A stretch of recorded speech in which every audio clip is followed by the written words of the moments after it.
So, thanks everyone for coming out this morning. Looks like we have almost everyone. But first of all, I'd like to thank Mr. Dembek and Mr. Darcy for giving their time this morning. They've got a lot of great knowledge to share with you on practical experience and recent experience, unlike my recent experience, which was 32 years ago. Have they seen that picture? I've been passing it around, yeah.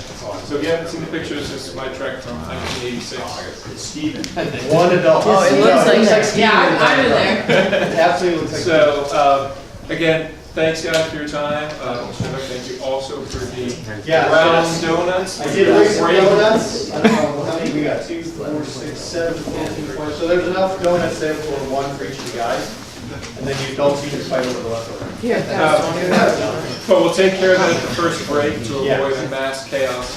So we'll go ahead and get started. Thanks. Turn it right over to you. Before Mr. Darcy and I get started on gear, I just wanted to show you guys something that I pulled off. A lot of times you talk about what kind of weather you can expect and what kind of temperatures you can expect. So Philmont has been collecting weather data for 4 years.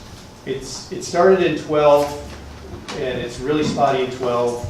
It gets a little better in 2013. 14 and 15 are really pretty good, and then it disappears after 15. So I don't know if they haven't posted it online or what. It's on their website. It's under the camping tab. So you can see this data, and it's from all of their staffed campsites around the ranch. So what I did was I went through the data and I pulled off by year any campsite reporting, and this is these are min temperatures from the summer. They record them by month, June, July, and August. And so I went through the collection each year and picked off all of the sites that had a mid-temperature less than 40 degrees during that summer. So you can see, for example, Hampton Springs appears quick. So it was probably, although I didn't record the months, this is probably June and this is probably July. So these are all the campsites in 2015, staff campsites. So it's a limited number of campsites based on what's there that reported less than 40 degrees that summer. So you can see a 32, a 32, a 34, and the rest of these are 38s. And then these are the elevations of these campsites. So Clear Creek, you can see, is at 10.2. There are trail camps that are higher than 10.2, but that's a pretty high campsite. So you can see it's easy to get, you might go to the next slide. It's easy to get temps down below 40. This is 2014 data. Here's a 28 at Fish Camp. So that's 8,500 feet. You can imagine what higher campsites were that year. But here's a 32, a 32, a 34. Temperatures in the 30s again, and even in some cases in the 20s. And then the last slide is the last 2 years combined. The data get really spotty back then, but again. So it's not unusual to get temps in the 30s. No, it's chilly. Snow is not unheard of at times, but it tends to warm up during the day. And then let me just go to the next slide real quick. I kept a journal both years that I went, and I recorded pack weights. When you're in the Welcome Center before you leave on the morning when they bus you out to your departure site, I recorded everybody's pack weights. Because there are scales, just like you might have used already. Yeah. So this is 2013. This was Trek 31, which at that time was super strenuous. It's like right on the border between strenuous and super strenuous. It's actually bounced back and forth over the years. For a while there, it went to strenuous, and now I haven't looked at 2018, but I think it's back to super strenuous again. It's strenuous. Part of this It's strenuous. strenuous now. Yeah. Okay. Part of this now is probably food, because in 2013 this was super strenuous, and as I recall, we had 15 food bags per eating pair. So one had 7, one had 8. I had 8, Jonathan had 7. So you can see, so you probably know all these, most of these guys, Matt and Mitch Candy, and their dad, Chris Candy, myself and Jonathan, and Chris Vitale, Steve Ann, and you know some of these guys. So anyways, the Candies, both Matt and Mitch were over 50 pounds, but their dad was only 47, which is pretty good. He never made it back. Mr. Darlington was our heaviest, 57, and he suffered at 57. I gotta tell you, he suffered at 57. then we had another scout at 50. So the following year is 2015, and this year was 22. Now this truck was only categorized as rugged. Daniel weighed 98 pounds before he went, so I did everything to minimize his back weight. Wow. Although he carried more later on. And also the boys tend not to carry a lot of water, like the adults do. But this year, Mr. Murphy, Will's dad, was the only one with a 50-plus pound pack. And this is also reflective, I think, of the fact that we carried a lot less food when we left base camp in 20. Water is definitely the biggest variable in here. Every bottle of water is several pounds, so depending when you do the map of your trek, like when you get in the base camp, you'll look at where you're gonna be able to pick up water and how far you're gonna have to hike, how much time it will be. So planning that, you can actually carry a different amount of water each time you leave a water source, and that can really optimize your weight. Have you guys seen this gear list? Some of you have. You've been before, right? Have you guys, the adults, have you seen this? We've shared it in some forms, and I actually got one to talk about later on too. It's, if you go to the Philmont website and just go to the trek preparation, it's one of the top links there. Even a little bit newer form. Well, this is the Chester County Council version. This is the shakedown one. You might not have seen this yet. It's a little different one that they can give out also. Okay. This is kind of my go-to. It's just a pager. It was put together by somebody back in 2013 or even earlier than that. It's a two-pager of what I consider the Philmont essentials. So if I have everything that's on this list, I know I have everything I need to hike. And then the official Philmont list is kind of everything but the kitchen sink list. So I have that on here as well. But this I used as a guide both times, and as long as I had everything that was on here, I was good. And we can talk about that in details a little later if you want. But do you want to start talking about? Where'd you say it was? Yeah. Where'd you say it was? So this comes from Chester County. I don't know if it's available on Chester County's website. Well, we've got a handout with their newest version that we can develop. Okay. So I've got it. I mean, I've got it in PDF also, but I can. But it sounds like Ken's got it as well. We'll get it out to everybody. Yeah. This is, I think, as I recall, everybody gets this at Shakedown, Yeah, which is kind of late in the process. They should give it to you a lot earlier. Yeah. But if we just go back one page, it's just broken down into, basic clothing, and I don't know how well you can see this from the back, sorry, but boots and sleeping gear and whatnot, and then essentials in your pack. And then more essentials, some recommended optional items, and then some stuff to leave at home that people sometimes bring. But this particular person, Gary Schroeder, said, you don't need like a comb on the trail, question mark? Really?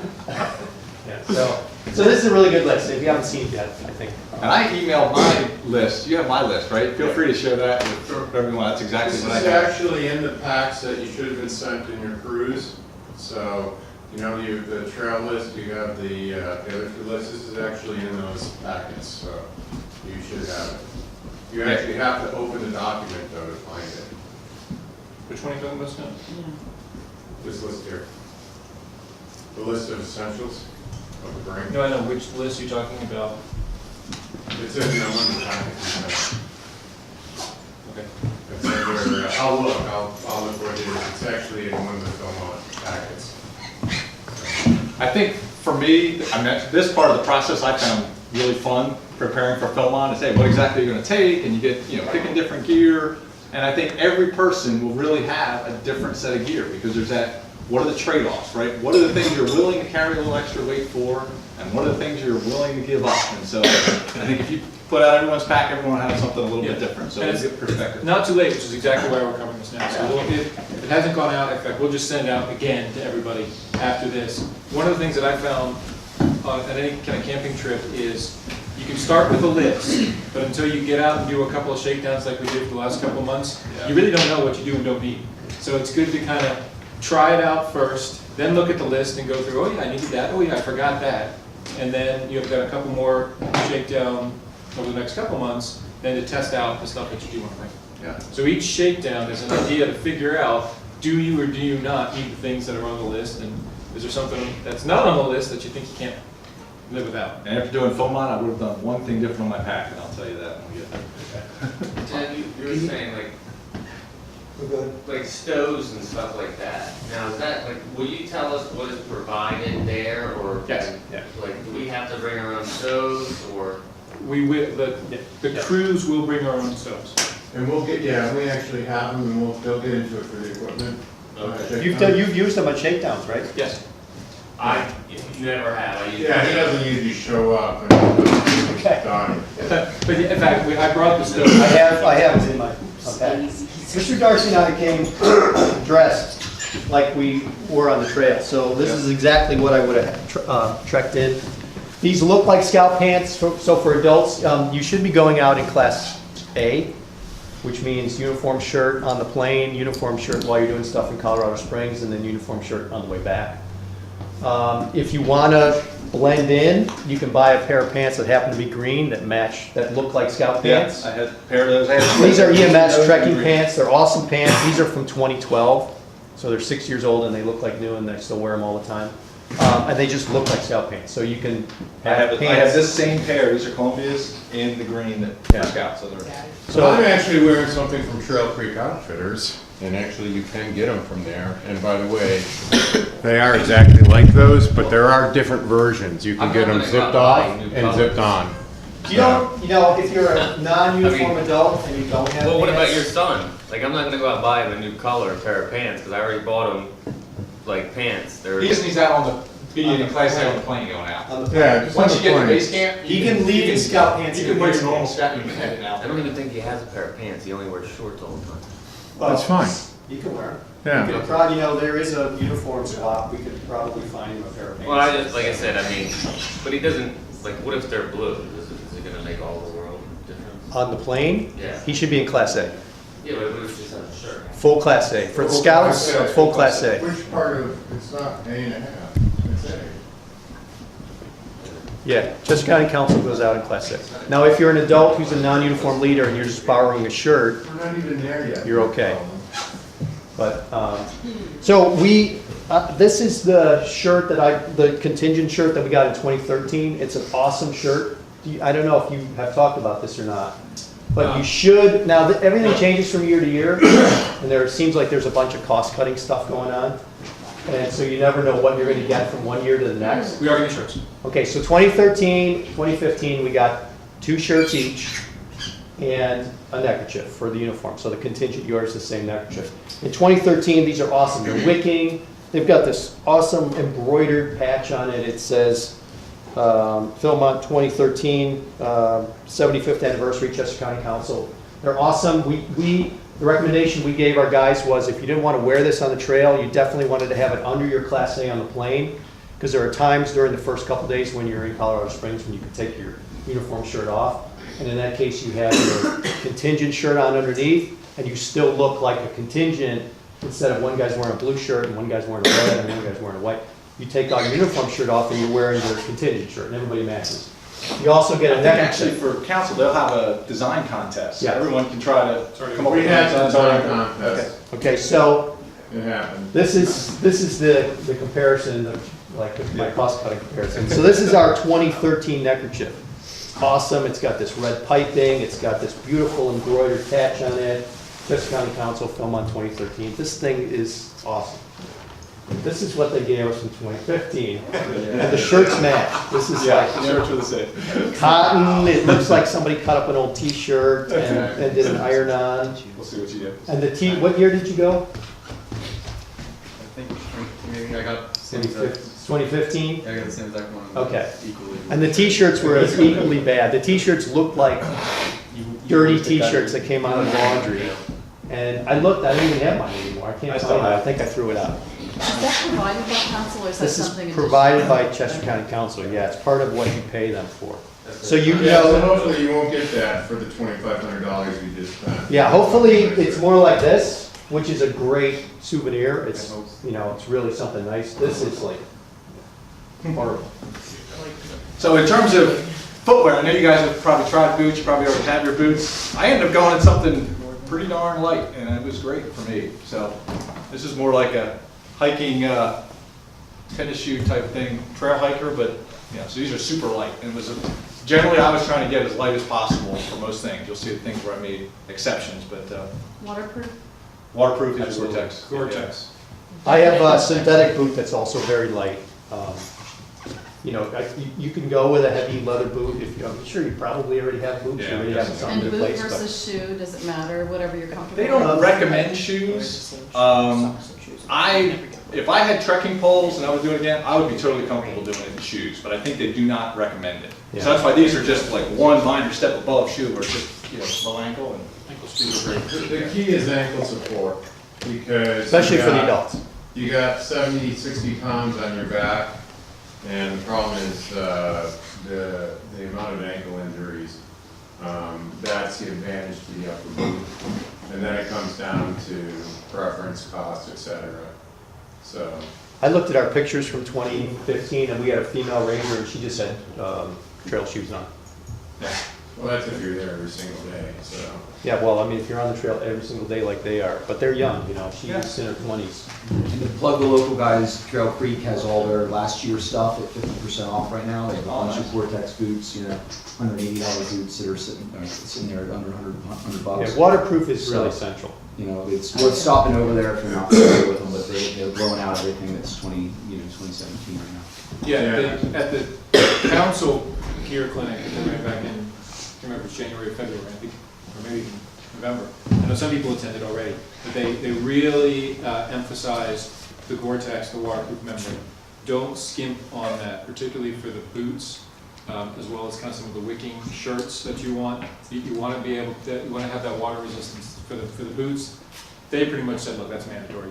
You will be miserable if you do not have some waterproof elements. You'll wreck your feet if they're not waterproof.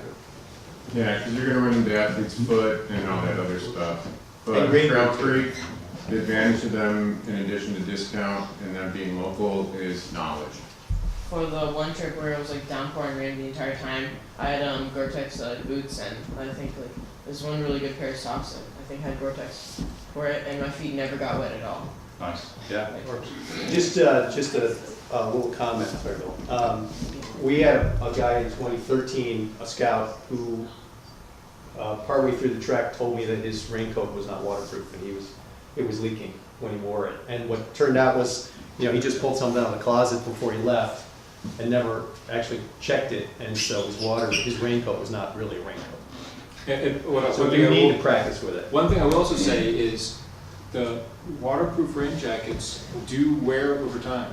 So I had a great waterproof jacket that I got when I was in Switzerland. I mean, it was high design, and it's starting to lose its ability to waterproof. So just make sure, whatever you use, test it. Laundering. So, yeah, there's a, He's a, so the DW, there's a Yeah, durable wax. water resistant coating that's on a lot of the jackets, and you may see all of a sudden the water no longer beads up.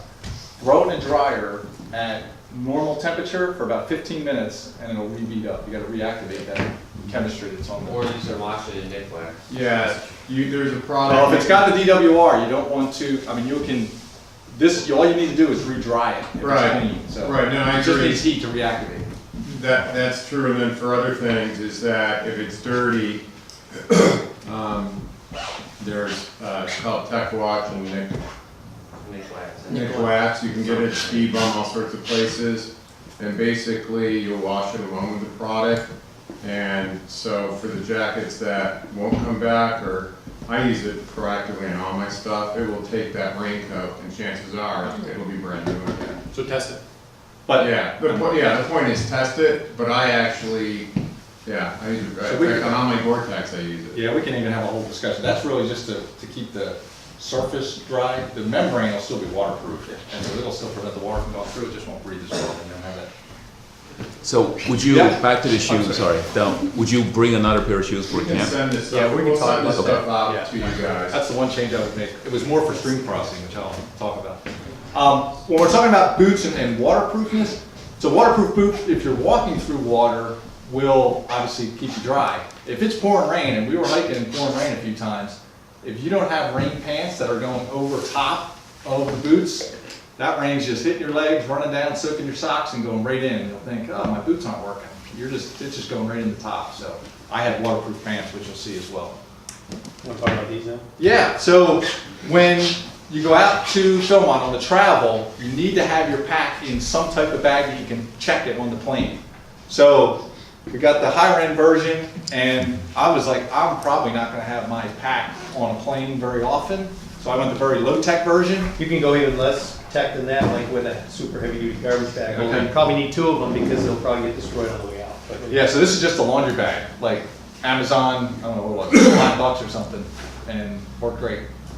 And I think a lot of people actually use this that same year. Yeah. I'm sorry, what did you do in that, put in there? Did you put your actual bag in there? My pack is in here. You gotta check your pack on the plane. Yeah, so when you go out, just on the airplane, you gotta check it, If you right? have hiking poles, anything, it's all gonna go in here. Yeah. It's gonna be checked. So, another thing. This is, I'm sorry? No, I was just gonna say, like, around, like, the carousel thing, the backpack would get caught if it didn't have a background. Yeah, there's so many straps and things hanging And on. you gotta be able to attach the Yeah. bag tag. Yeah, the It's name gotta, tag on it. gotta be attachable. So that string you can attach to that. Trash bag's a little tougher. But So we when you do. go out there, so you guys got this set up, when you get to base camp, what if you have extra stuff? You got a locker. You have a locker. So You have, you each could crew has actually 2 bring a lockers. suitcase if you wanted. No. With your backpack in it, no? It won't fit Won't in fit the in the locker. locker. Lockers are small square, like airport style, bus terminal style lockers. Okay. But a duffel bag kind of thing? They're It's a fairly duffel bag, deep. Like that? Yeah, that works. This folds up into something, like this big. It's got a bag in a bag, so you just roll it up and, so it goes to about that size, you throw it in your So locker. we can bring extra stuff, like, we don't have to worry about only bringing what we actually need to go on the. Well, so you'll talk about that a little bit more when you do your shakedown weekend. Blue Sky Adventures will talk to you about what you should bring for your pre-trek, Chester, or Colorado Springs stuff. But really, it's just, for the guys, it's a bathing suit. Your Class A, you'll leave. Class A, you'll leave in base camp, so obviously you'll be wearing your Class A out. Bathing suit, for the guys, that's, Yeah, I didn't have. I mean, too like a much little extra. sling pack is more than enough for the guys. I think I did have another set of clothes. As an adult, I brought a pair of clothes just for traveling. So I had clean clothes in Colorado Springs, and then coming home, I had clean clothes, and those just stayed in the locker. And I was the contingent leader, so I had all the paperwork from Chester County Council. I had everything from the troop, and so I had a backpack with me, like a school-type backpack, and that just went in the locker. But most of the stuff that was in that went to Philmont when we got there. There was other paperwork that was given to Philmont. These guys shouldn't really be carrying anything besides maybe a bathing suit, and it's really about all they need.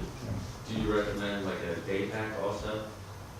We I can did get not. into that, but no, I didn't. I don't. If some of the packs, if you've got that, So mine has a detachable pull about day pack. detachable day pack, that's great. I'm gonna talk about that a little bit when we get into stuff, but yeah. Joel? Is there gonna be like a dryer to dry the bathing suit or anything? In the hotel, Yeah, I guess you can so. just Base camp. hang it no. up in your hotel room. And it's, it's Colorado, so it's pretty dry anyway. Yeah, hang Stuff's stuff up, it dry. dries pretty fast. There is a laundry facility at base camp if you need it for some reason. It's usually pretty crowded, but there is a big laundry room right in base camp. How much is that? I think these are 20 or 25 bucks. This is EMS. And I use this, $5. we have 2 of these, and they went to Philmont twice.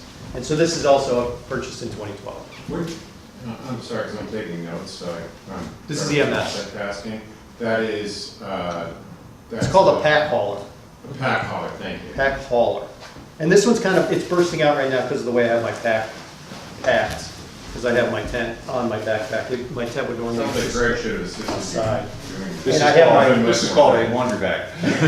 And my poles are in here too. Can I get a spelling on that? All right.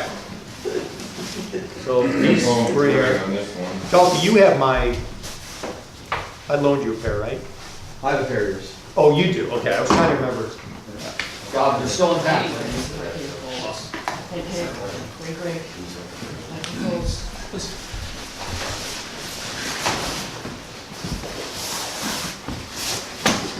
I packed today pretty much like I was going on the trail. I think Mr. Darcy did the same thing. Same thing. So other than not having water in here, this is everything that I would take with me on the trail.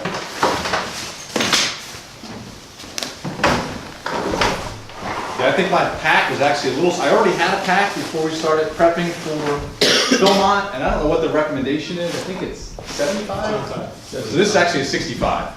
And I had no problem with everything. I mean, you'll see with my gear, it tended to be lighter and smaller. So if you don't have that, 65 probably wouldn't be enough, but I had enough space for this the whole time, no problem. Extra room, really.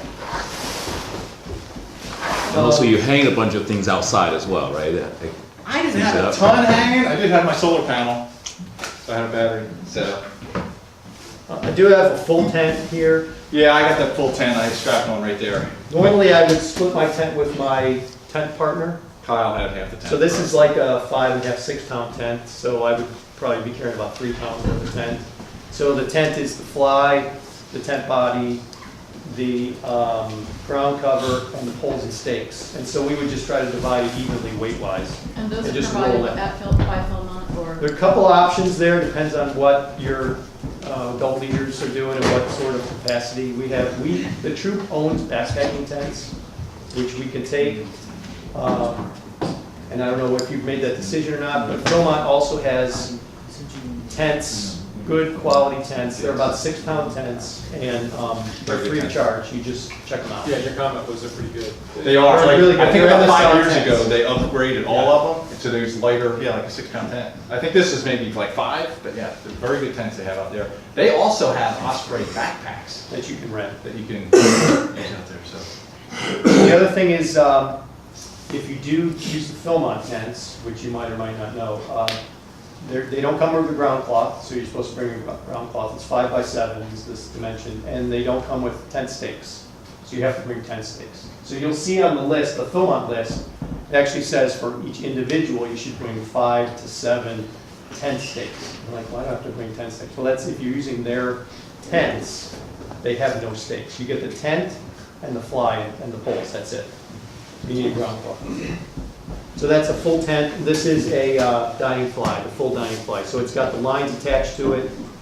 It's got the tent stakes for the corners in here as well. And then both times that I went and used my poles for the dining fly poles, except for when we were hooking it up to a tree.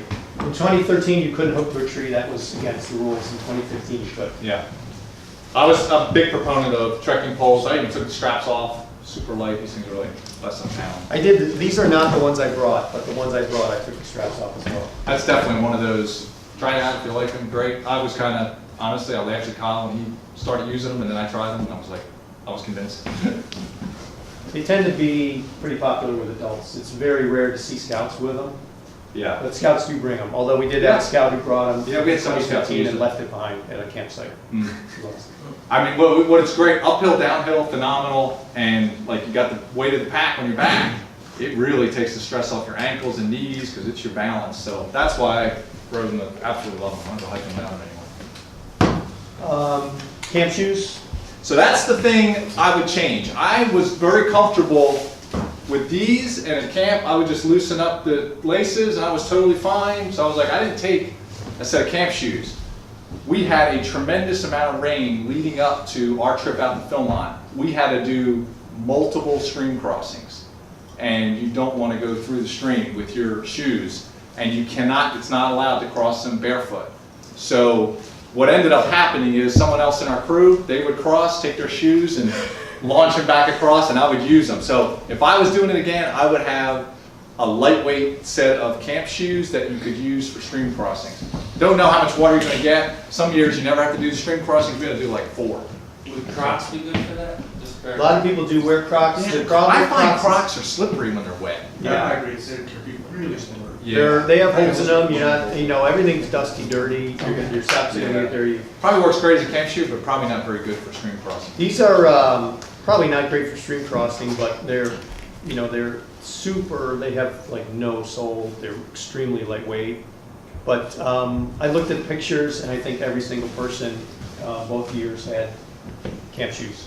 I was looking at campsite pictures.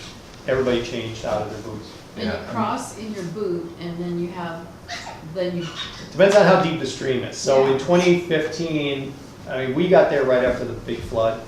It was a really, really wet year.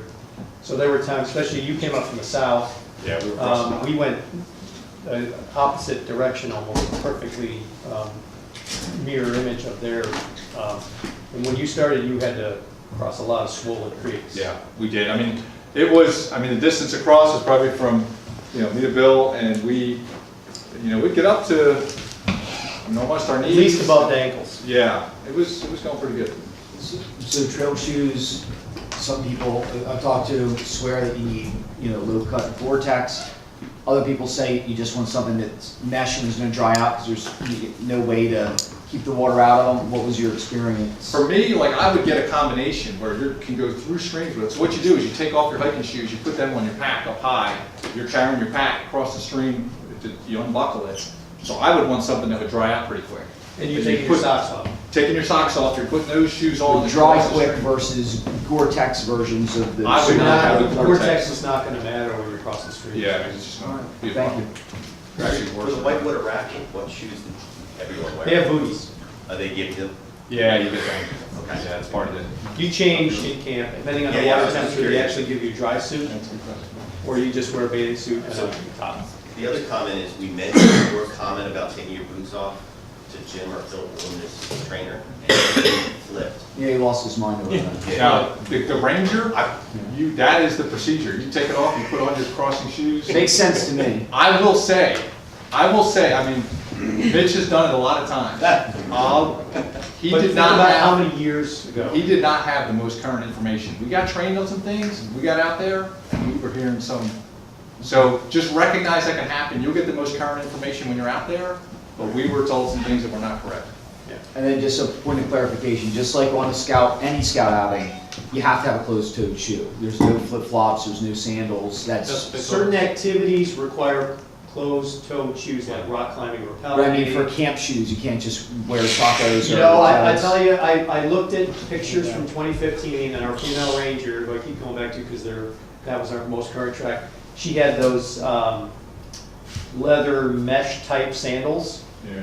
So it was just a sock inside a leather sandal. But She a was covered ranger. toe or an open toe like a It toe? was it was a mesh, so you could see her sock through the shoe all the way to the Okay, tip of she her still, toe. she still had some covering. There She was had something in on the her foot, but it wasn't what I would characterize as closed-toed, because, like, if you drop Right, it's something not on her OSHA, foot. it's not OSHA closed toe. No.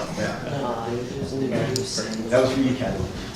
Also, one thing that I didn't mention is what I was carrying in my pocket. I don't know if Mr. Darcy did this, but I only carried 3 things in my pocket when I went. One was my camera. I brought a dedicated camera. I know Mr. Darcy brought cell phone with a charger. I brought this 2013, one battery lasted me the whole way. 2015, I brought a spare battery.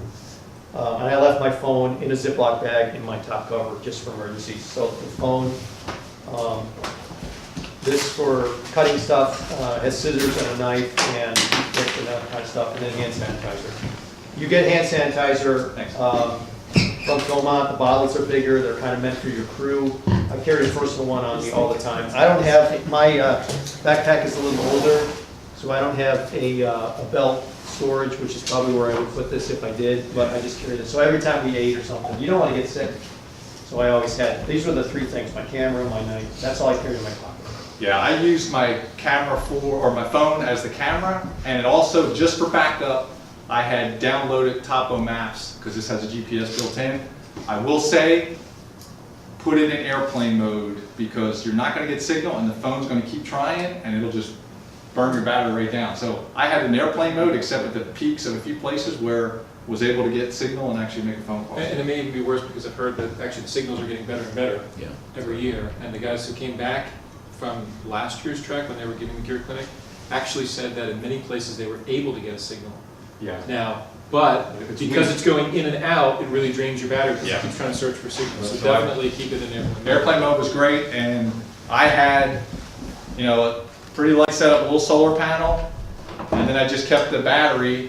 That's what it was charging. So I would just go hiking. I'd have that solar panel on my back, on the backpack exposed, and then the battery. And I never got below even half power on the battery. So the solar panel was always charging the battery, and then whenever I needed to charge the phone, I would just connect it and charge the phone. It worked great. My phone was off all the time, except I made a phone call home from the top of Tooth of Time. 2013, I made a call home from the top of Bolton. Yeah, up top of Baldy, I was able to make a phone call, and yeah, tooth time, I think same. But I mean, I only have my phone with me for emergencies. Scouts, you bring phones, they just stay in base camp. It's just paperweight for you. You shouldn't even have it on the trail. A couple of adults will have phones for emergencies. They want to use it for pictures and all that stuff. Well, I mean, then you'd have to do what Mr. Darcy's suggesting. You'd have to have it in airplane mode, or it's just gonna turn into a paperweight. You have to plan to bring a phone, you know? If you bring a dedicated camera like I did, and you just turn it on, take a picture, turn it off, then, like I said, I did battery the whole trek. Okay. It's kind of off topic, but are we allowed to like bring hammocks? Or, like, did anybody bring hammocks? No. Hammocks are, actually, we'll talk about that in a little bit, but hammocks are on the no-go list. To send it to, You're interested in that, right? I have one that's about this big. Yeah, I saw some people with some real big ones. That was more than enough. Like, I always had plenty. And we had a lot of rain too, so. The other thing, from an adult crew perspective, the other thing I have on the outside of my back is the carabiner, the crew carabiner. I think each crew should have a minimum of 2. I can't tell you how many times I saw ropes and carabiners stuck on bear bag lines that had been tangled. That's one thing you kind of have to learn through training or just being taught by your adult advisors, is that throwing the bear bag ropes up and taking them down, it's easy to get them tangled and to lose them. You see ropes that are just like cut off at like that high because they got knotted. Somebody just tries to pull them down, you yank it, the thing twists, it makes a knot, and your carabiner's up 25 feet off the ground. So bring at least 2 of these, and these are real carabiners. These are not like the ones you put your keys on. They have no capacity to carry weight. These are climbing carabiners. We had 2 in each crew. 2 different adults had them. Yeah, same situation with us. I also brought, I have 2 batches here, but I also brought paracord, and I made a clothesline twice to dry stuff that got wet. And you could probably make a clothesline if you're in a trail camp between trees. Yeah. In 2013, they wouldn't let us do that, so I had to use trekking poles to make a clothesline. It was a very convoluted thing. I came up, the pole went down, and came back, and then went across. But for drying clothes, putting them out in the sun, they couldn't tell me I couldn't do that when I used my own trekking poles, but they wouldn't allow me to put it between trees. So this is really handy, like 25, 30, 40 feet of paracord can come in really handy. So on the quick access part of the pack, the outside, that's where I put my rain gear, because it can come up very fast. When we were started the first day of hiking, super fast, we had a storm come in, rain and hail. It was within the first 2 miles. So having it deep in your pack, you're not going to get it out fast enough. So I had a rain jacket and rain pants. I arrived at base camp 2013 without rain pants. It was one of these things, well, you don't need them, maybe you want them. So we got into base camp, we were standing at base camp, and a thunderstorm rolled through with hail, and within like 5 minutes, base camp was flooded. They have these little drainage ditches that sort of, because base camp's pretty flat, but they have drainage ditches that carry water around. And man, within minutes, all those ditches were full. And we were looking at each other like, holy cow. And I ran over to Tooth of Time Traders and I bought these in the Tooth of Time Traders before we went on the trail. So I carried these both times. And even if it's not raining, if you get into some cold situation, it's windy, it's a windbreaker too, so it's a great outer layer. Absolutely, yeah. So when I got really cold, I put on everything I had that included the rain pants. How about gaiters? You mentioned earlier the rainwater coming down your legs and getting in. Did either of you use gaiters? Or I did not. I just used the pants and they went down over the top of my shoes and that was sufficient. They have elastic ankles? They have Velcro Okay. type bottoms. Yeah, these are actually like, I didn't buy any new rain gear. These are actually like cycling rain gear pants. So Yeah, some of the people that went to wilderness training, Jim's been there, I don't know how many times, but he actually always wore gaiters all the time. The idea is that he wasn't getting rocks in his shoes when he was hiking. So, I've heard that argument. Andy Smolacombe wore gaiters in 2013. He was the only one in 2 years who wore gaiters. I thought about it and ultimately decided not to. And I never had a problem. I think it's a personal thing. Yeah. I think Greg is right. I think it's, and so is Scott, I think there's 2 sides to it. And I think after you come back from Philmont, you'll know the answers to whether or not it was a good answer, so. I didn't have trouble with pebbles. The trails are dusty, dirty, but with ankle-high boots. I think if it's really a dry year, you probably have a higher chance, but Also, in the reindeer theme, quick access, right below there was my pack cover. My pack cover's in my top, but it's- So, same thing, that rain comes up quick, you're gonna wanna get things covered. As we'll go through this, you'll see things that really need to keep dry, I kept in plastic bags in the pack as well.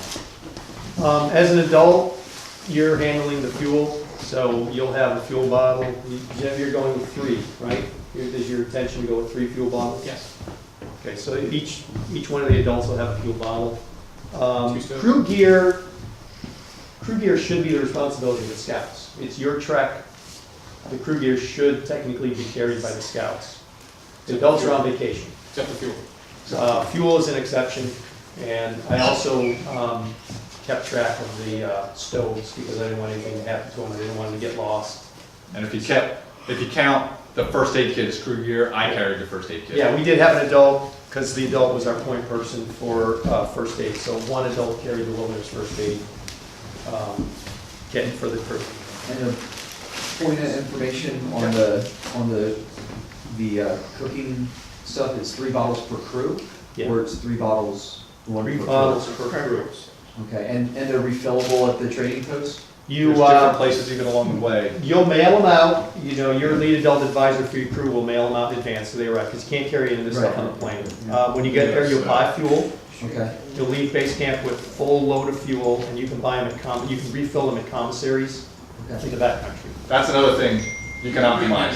I'm not sure we had, did we have 3 bottles? I was thinking we had 2 bottles. I think Maybe we had depending on the 3 trip. crews in 2015, remember there's a regular so we may have only gone with 2 bottles. I think we had 2 bottles I and think we we had 3 in. paid attention, I don't even think we counted full, because again, that's another thing you fill up Yeah, with weight. that's what I was asking. And then the other question is it just like any other scouting outing?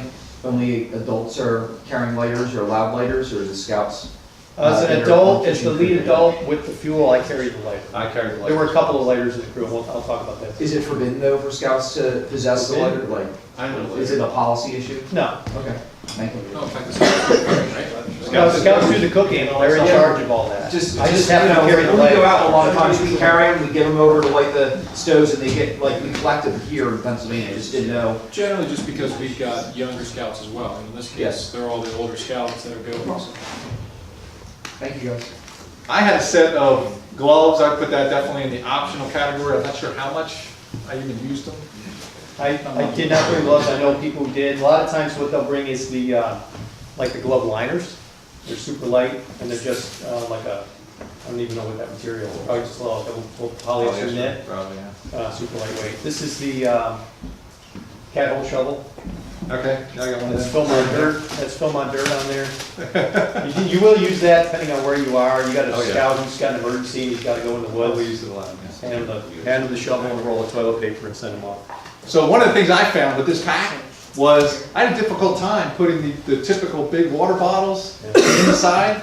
What I ended up finding was these smart water bottles, that's a liter.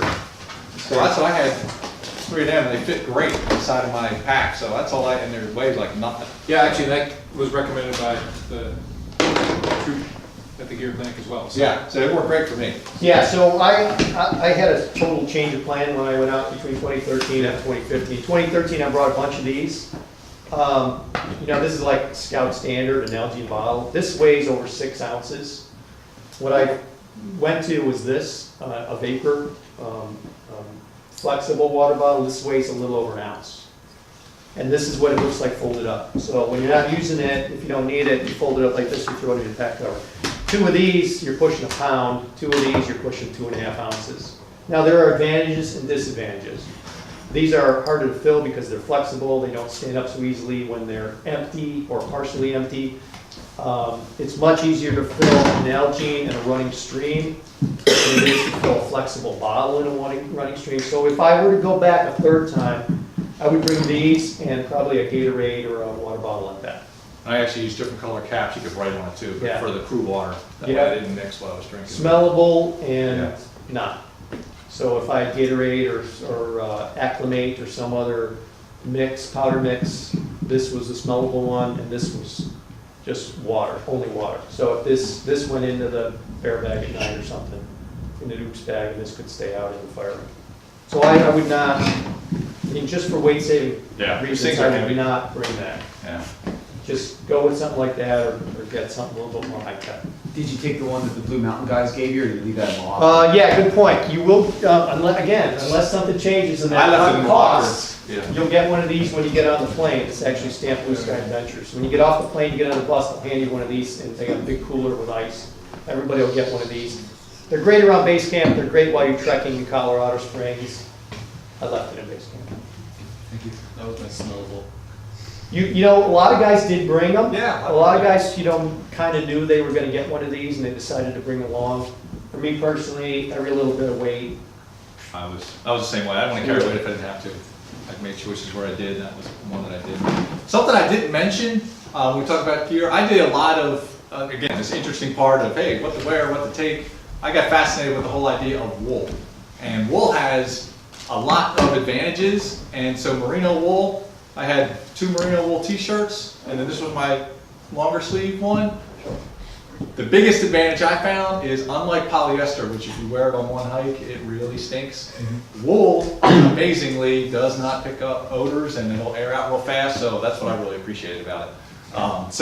As the rest of your crew did too. Yeah, I wish they had the same respect for me, but they didn't. So yeah, that's one of the things I really love about it. It's not cheap, but and it tends to be not quite as comfortable, but it didn't bother me at all. Some people would put on a merino wool t-shirt and it would irritate them a little bit. It's not like the wool we had, adults growing up. The merino wool is really fine fiber, much softer. In 2015, based on conversations I had with Greg, I trekked, prep hike with that. And I chose not to do it. It was just too warm for me. On a warm day, Yeah. when we were on the Appalachian Trail and I was sweating, it was just too warm. They have, so there's all kinds of different weights. I ended up using, I forget who, Icebreaker was the brand I went with, and they have all kinds of weights.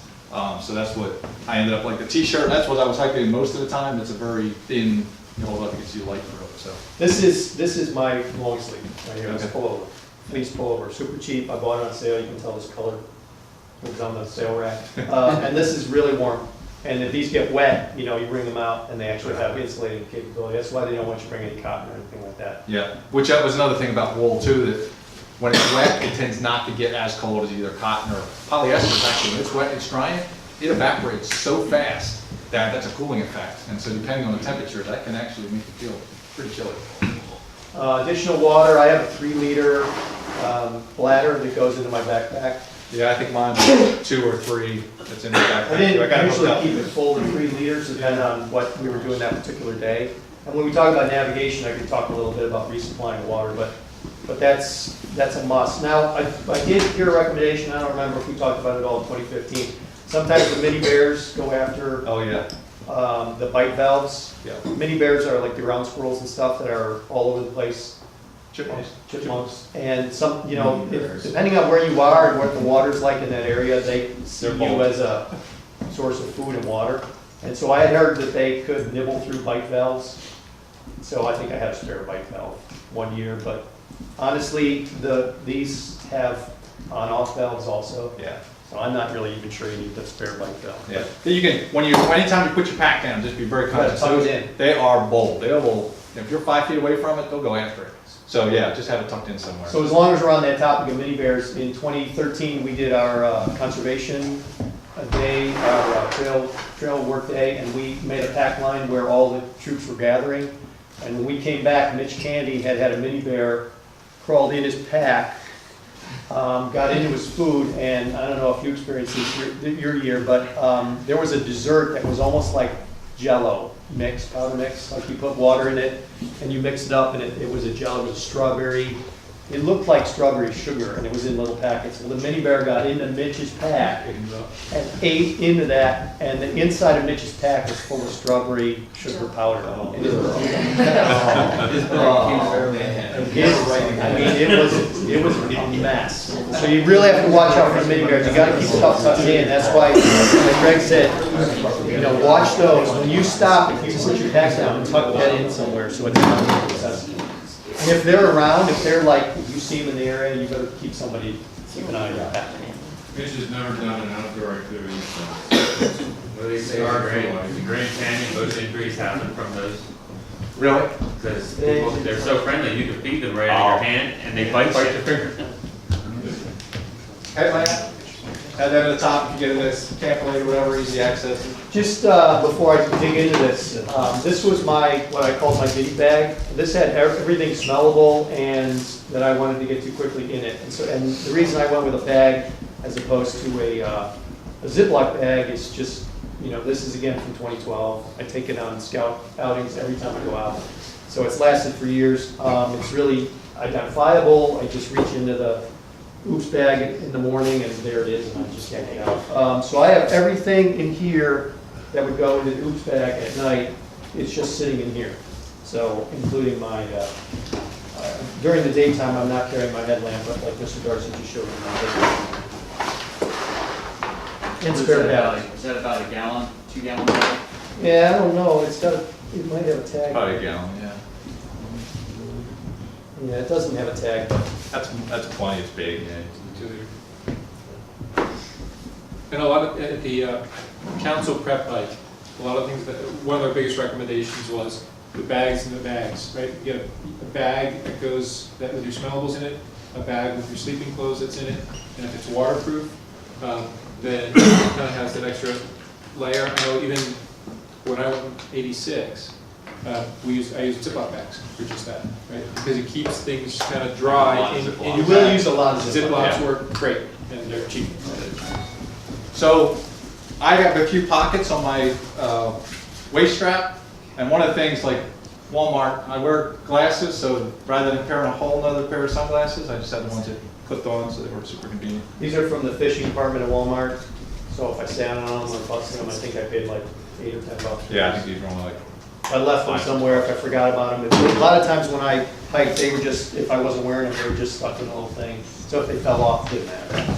yeah, because you'll be changing, you'll be adding layers, taking layers off, it'll be sunny, I mean, the weather changes quick. Speaking of Ziplocs, they recommend you bring spare Ziplocs, because if you're using Ziplocs, you know, the seams are thin, sometimes the zippers fail, so bring a spare collection of Ziplocs. If you look on the Philmont recommendation, it's like 8 or 10 additional, it's like, you don't need that. Yeah, Just a couple, just a few. at most. In terms of pocket knife, rarely need it, you're cutting string and things like that, so all I had was a real tiny, that's all I had with me. We passed this around, so like when we had lunch and people had to cut stuff open, I just passed it around and it came back to me. Yeah, have a lighter. I do have a lighter also. Did you have to buy those when you got out there, or are those? Yeah, you can buy them in time. You can probably buy them in the hotel shop. But can you fly with them anymore? Like, you can't check, can you check them? How do you take them? I actually don't You can't take them as know. carry-ons. You can check them. I chose not to carry a butane lighter in my You bag. can't bring it home. I have a multi-tool, you can check now. Yeah. Okay. Really? Well, stuff like knives, like pocket knives, of course, that all got checked. I just wasn't sure about this, so Yeah, I butane's didn't carry it. Just so you know, before the shakedown, track, I keep saying cruise, I don't know why. Or any other time, we actually have scales that will do ounces. I know it seems kind of silly, but what happens is these bags are gonna get heavier and heavier and heavier and heavier. So it'll give you a chance to see how much this stuff is weighing. So we do have the scales available to you. I weighed this morning. Now this doesn't have water, so this is just gear. I have a full tent here, and I have the dining flag, which is give to a scout because it's their job. This is 26 pounds. And this is Yeah, I don't know what I was without gear, actually I have it written down, because I had weighed, I got into it, like I said, I had a real fine scale, I weighed every single component and added up. But the heaviest weight on the day I needed to carry the most water and the most food, I think I was 43 pounds.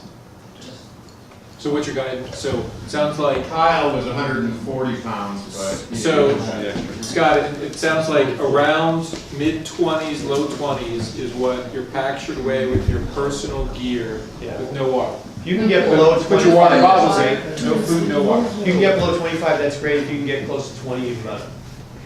So that kind of helps as well. Pack everything that you want to bring in the pack, see what it weighs. If it's 25 or more, Yeah. so go back and, I was 22.8 before adding food and water. Yeah, so 27 this morning, that's a full tent and the dining fly. Yeah, so you're probably. I probably would have been about 24. Yep, I took half the tent. You're good, yeah. So I had one of these collapsible bowls, and then one of these sport kind of things. To be honest with you, I ended up not liking it. I mean, I use this some, but I probably would have gone with a rigid bowl in the future. These things are just kind of a little bit of a pain. They're very packable, but You not guys, so much to me. you guys have probably already set your gear in terms Yeah. of your mess kits. no, we've not. So Actually, one no, thing we're that gonna I, be doing that, at least with my crew, we're gonna be doing that today, because I've actually brought what they'll be getting, so. one thing that I learned from another crew that I actually would use if I were to go back is they bought an identical set for everybody in the crew. So they just nested the bowls. Everybody got a bowl like this. So there were 6, 8, or 7 or 12 bowls of them, and they just nested them and became crew gear. So it wasn't your personal bowl, it was, and this is perfect, you know, that size. It worked, yeah, but It's similar. I actually had an adult in my crew in 2015 who showed up with a collapsible, actually it wasn't even collapsible, it was like a plate. And it was so wide, I don't know why this didn't appear during our prep hikes, but it was so wide, it wouldn't completely fit into the pot to Clean. sanitize it. You've done prep, so you've done the sanitizing, which is dropping it into boiling water. It was so big it wouldn't even fit it, so we had to like put it on the side and pour boiling water over. So you don't, this is like bigger than you. And what I would say is, plastic way better than metal, titanium, because you put hot food in one of those, your hand gets hot, because it's gonna come out very hot, so I would This go is- with some kind of plastic. This is it, this is all you Yeah, need. perfect. It's super, super simple. And I don't recommend the plastic sporks. I saw so many guys on the trail eating with a snapped off spork. You know, if they're eating, it's dehydrated food, sometimes it comes out really soupy, sometimes it comes out super dry like concrete. And they're eating it and the thing snaps in their hand. And they're I think if you eating get a rigid one, yeah, there's flat ones. This tend is to break. aluminum, I think. Kyle and I both use this, just REI, and this is the same one I actually took, so it still works. You can actually collapse it too. And then for the adults, So cool. actually for the, well, for the scouts too, but for the adults, you can do adult coffee at night, and so like a little cup. Because Yeah, I didn't even have. go get cookies and coffee or tea or hot cider or something. There's nowhere to get 32 ounces of coffee, just going on. You're making it. So, you know Dave Cannonberg, sometimes there'd be a little bit of coffee prep in the morning. Cannonberg had these little coffee packets that you mix up. Yeah. You could just open it and Oh, nice. chase it with some water. I did that, nice in fact, some of the breakfasts will have oatmeal in them. Nobody wants to boil water and make oatmeal. I just eat the oatmeal and drink water. Interesting. Couple days out of the trail, you're getting efficiency. All right, guys, stay with us. Get a question? Yeah, so like if you just brought like one bowl like you had and like a utensil, would you be good? Like Yes. that's for okay. That's exactly, that's all I have Yeah. right there. So you don't have to bring the big mess kit and everything. Absolutely not. You don't want to be with people. Yeah. Because you use your water bottles to drink, Yeah, yeah. and you use a bowl to eat, and a spork to put in your mouth. Yeah, that's what I was thinking. So I had, in terms of a towel, so there are a few places where you can take a shower, and I actually I would do this a little different, but I was looking at like people that do camping and all that, of like, hey, how do you really get light? And heavy duty handy wipes are amazingly tough, and they weigh nothing, and that's what I use to dry off. Wow. If I were to do it again, I would probably get one of these super thin microfiber towels. This is a microfiber. That's probably what I do, but these work totally fine. I actually use this in base camp too, believe it or not. So when I took showers at base camp, I just went back to my tent and hung this over the end of my bunk. But What about like? I took showers baby in- wipes? Yep, there you go. What about like baby wipes and stuff? Yeah, so wait till we get to that, because I gotta Okay. back that. All right, I I think didn't mean to steal. that your was one of thunder. my golden things to have. You know, Okay. in the shower. I mean, that's good. I'll talk about what I did with it. The jury will ignore the question. Strike that from the record. And I don't know your experience, my experience is on the trail, very few scouts took showers. But the adults all took showers Yeah. when they could. Yeah. Depending on your track and what the availability is. That's why the judge. So, as a matter of fact, I have these right on top. Let's go ahead and talk about it. What do you do about soap? So, Yeah. About what? Shampoo, soap, or either. Yeah, we had camp suds. camp suds, Yeah. Camp suds. you can buy here, actually the ones they sell at two-for-time traders, it was a much bigger bottle. Too big. So you can, it was too big. You can bring something like this and buy one at two-for-time traders if you need a refill, fill it up in front of a bunch It's of just guys. unscented, non-phosphorus. It's camp soap, so it's biodegradable, unscented. It has no Multi-purpose. surfactants, so in the creek, So you it's can not a smell use it in the bill, or creek and they don't. But this is By the way, smellable, Two but- Time Traders is having a sale right now, so they have a lot of interesting stuff on there. We have, actually, their sale prices are actually good.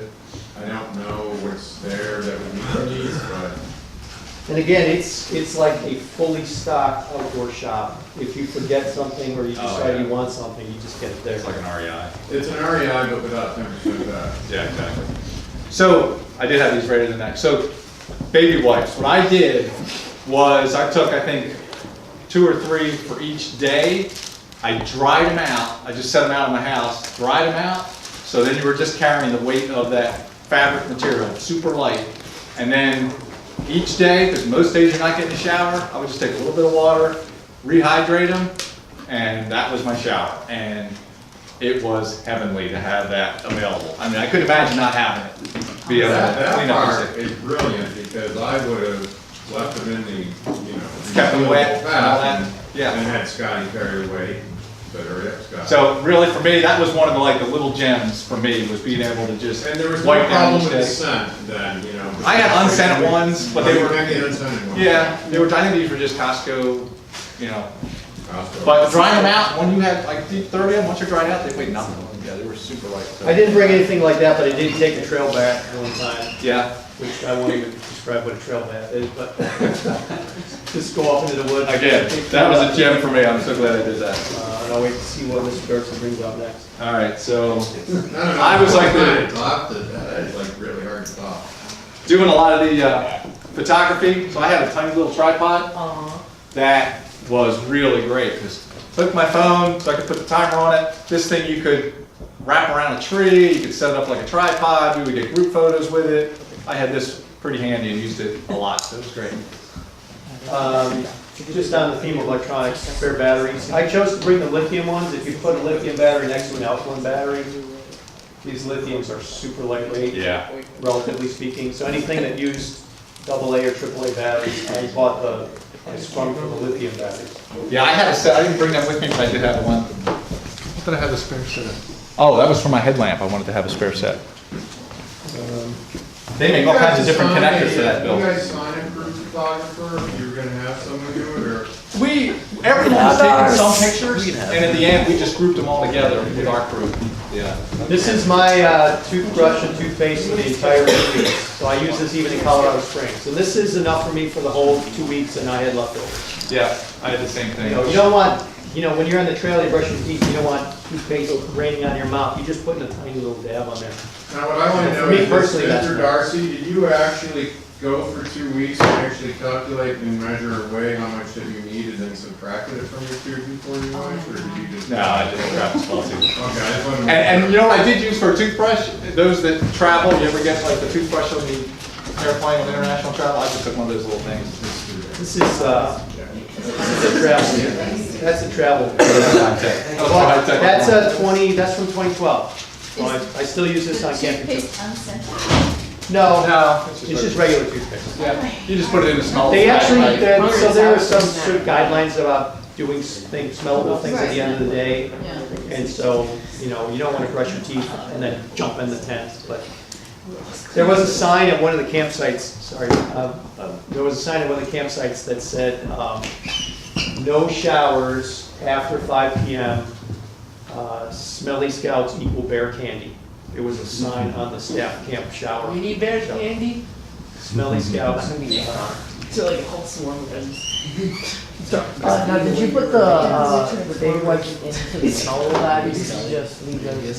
Since they were unscented ones, I left them in my pack. So for me, like literally everything is in here. Since you're dealing with smelling, I'm just pulling it out. No deodorant. No deodorant. So I'm just gonna jump ahead. So what can you, is there anything that you can do that you can't do deodorant? Wear wool. Well, no, I'm with you on that. No, You know what, it doesn't, honest to God, it doesn't matter. it doesn't matter. Everybody smells the same, it Yeah. just doesn't matter. Yeah. I just Baby jump wipes. ahead, this is the end of the Philmont official list. We can go over this in more detail, I have some highlighted items here, you can't tell, but. Prohibited items, number one, deodorant. In Colorado Springs, yes, in base camp, yes. The morning you go on the trail, I didn't even put it on, just stayed in the locker. And then when I showered after getting off the trail, I had it for the ride home. Don't even bring it on the trail. MP3 players, radios, video games. Someone asked about hammocks. Hammocks are on there. No They're hammocks, they're not allowed. So just, and guys, unless you're using your phone for pictures, just forget about it. Just leave all that stuff. One thing I did experiment with a little bit, I didn't end up taking this, but I did want to mention it. I don't know if anyone ever has any issues with chafing when you're hiking long hikes. There's a product that swimmers use. It's called Body Glide that you can actually Yes, What is that? Body Glide. Body Glide. Glide. Yeah. I'll show you when I get to what I also had as another way to deal with it. But I ended up not having issues, but it is an option, and you know, it happens, right? I have that as well, I didn't bring it today, but Yeah. along those same lines, foot powder. You know, if you have problems with your feet, if your feet are bad, at night when you take your boots off, when you take your socks off, maybe you put on some camp shoes. A nice little Gold Bond powder, this is like a travel size. Man, it makes your feet feel awesome. So now we're going to see a lot of Ziplocs. So this is my personal first aid kit. This was it had a little more stuff in it. I carried the crew one. So I had medicines. There's, you know, when you took the training, wilderness first aid, they probably gave you a good list of, triangle bandages, you know, gauze. There was that whole list. I was able to just put everything in a Ziploc. This is my personal one, and I actually helped some scouts out with blisters by just reaching in for this instead of getting the troop one out. Yeah. It was buried somewhere. So I got an ample supply of what we refer to as vitamin I, ibuprofen. The adults took that on a regular basis. Got some Neosporin, some bandages, some gauze pads, and moleskin. So the Moleskin is what we use the most of. crew advisors will give you a list, but everyone should carry their own personal first aid kit, and we'll give you a guideline on what should be in there. And then the crew will have one crew first aid kit. So those of us who take the wilderness first aid training, we've got the lists, we'll pass them out to you as well. I'll just jump in here. I brought personal toilet paper in case I didn't want to try and find the crew toilet paper. Yeah, I had that in there. A little bit of duct tape. It was great to have. Fix a trekking pole, whatever. It just rewound and. I just wound it around a dowel. That's what I This had, one, I got a balsa wood dowel, and then you can make a bunch of these. Like if there's an adult who's willing to do this, you can go to the store, get a balsa wood dowel, cut it to the width of your duct tape, and put 2 or 3 feet of these on each, and then hand them out amongst your crew. You get a rip in a tent or a. One guy on our crew just took a trekking pole and just had duct tape on it, just so we ever needed it. Another option. That's really handy. You just hand these out to a bunch of people in your crew. And by the time you hand a bunch of these out, you got 40 feet of duct tape in your crew. Okay, can we take a return back to the clothing because, Can we get into that when we get in the bag? Yeah, we got more clothes. I was just talking about what I was wearing. But This is just, I'm still on top cover stuff. Yeah. I don't know what you do. I'm just starting starting to to wait. Can I- thought you Yeah, go guys ahead. were I'm just gonna finish my top cover real quickly. I have an inflatable mattress. This is a repair kit for my inflatable mattress. Being an adult, I've seen scouts, I don't know what you carry, but I've seen scouts who bring these accordion pads that are about 1/4 of an inch thick. They can sleep on those comfortably. I had a 2.5 or 3 inch thick inflatable pad. If it's from the leak, I would not be able to sleep. So this is the repair kit for my inflatable mattress. We can talk about this for navigation purposes. I know Mr. Darcy had his phone. Troop 31 owns GPSs. We have a whole collection of them. So each crew, if you want to bring a GPS, just let me know and I'll hand it off to you. And we'll talk about how to create the setup in this for filming. And what I would say is, if you do decide to use the phone, you don't have connection, so it is vitally important you have an app that does download. I have all of Philmont downloaded locally on the phone. So if anyone wants to know more about that, you can ask me. And that's my sunscreen. And I never went through one of these. This is 1 ounce of sunscreen, and I would just, a couple of dabs, Yeah. rub it in, and I was good. This is my hat. I wore this all the time, wide brim. This is my hat out there at Philmont. This is more than enough. Totally more than enough, unless you're like super sun sensitive, but that's for you to decide. Okay, so I'm in the top of my pack. For me, this was one of the decisions of, yes, I'm definitely carrying this weight. This is a camp chair. This weighs about a pound. And for me, I can hike all day, but if I sit on a log or stand in one place, my lower back gets sore, so this was tremendous for lower back issues for me. So I love this. Where'd you get that? Probably REI. The brand was A-Light. There's a lot of different ones out there. I was pretty weight conscious. It only sits, like your butt's only about this far off the ground, but you use all the pain on your back. I went twice and never brought a chair. In the campsites, we sort of had a rule that the adults had first dibs on the proper seating. Best A logs. lot of best logs. They have log rounds typically in the campsites. So like a log round or a rock, or they put a down tree there somewhere so you can sit on a down tree. Yeah. And our sort That of would kill rule, my back. our sort of rule of thumb was the adults had first dibs on the seats because we were old and we were on vacation, and this was your trek. So Yeah, I think almost everyone on our crew ended up getting these. we had maybe The decision for weight, right? 50% on that. I'm still in my top cover, so I'm just Yeah, going go to ahead. finish up. I did keep a journal both times that I went. This is what I brought in 2013, and every night in base camp or every night in my tent before I went to sleep, I made a recording of what happened that day, and this is actually it, including that list you saw earlier, pack weights when we left. In 2015, you'll get one, everybody will get one of these, they should, unless Yes. something's changed.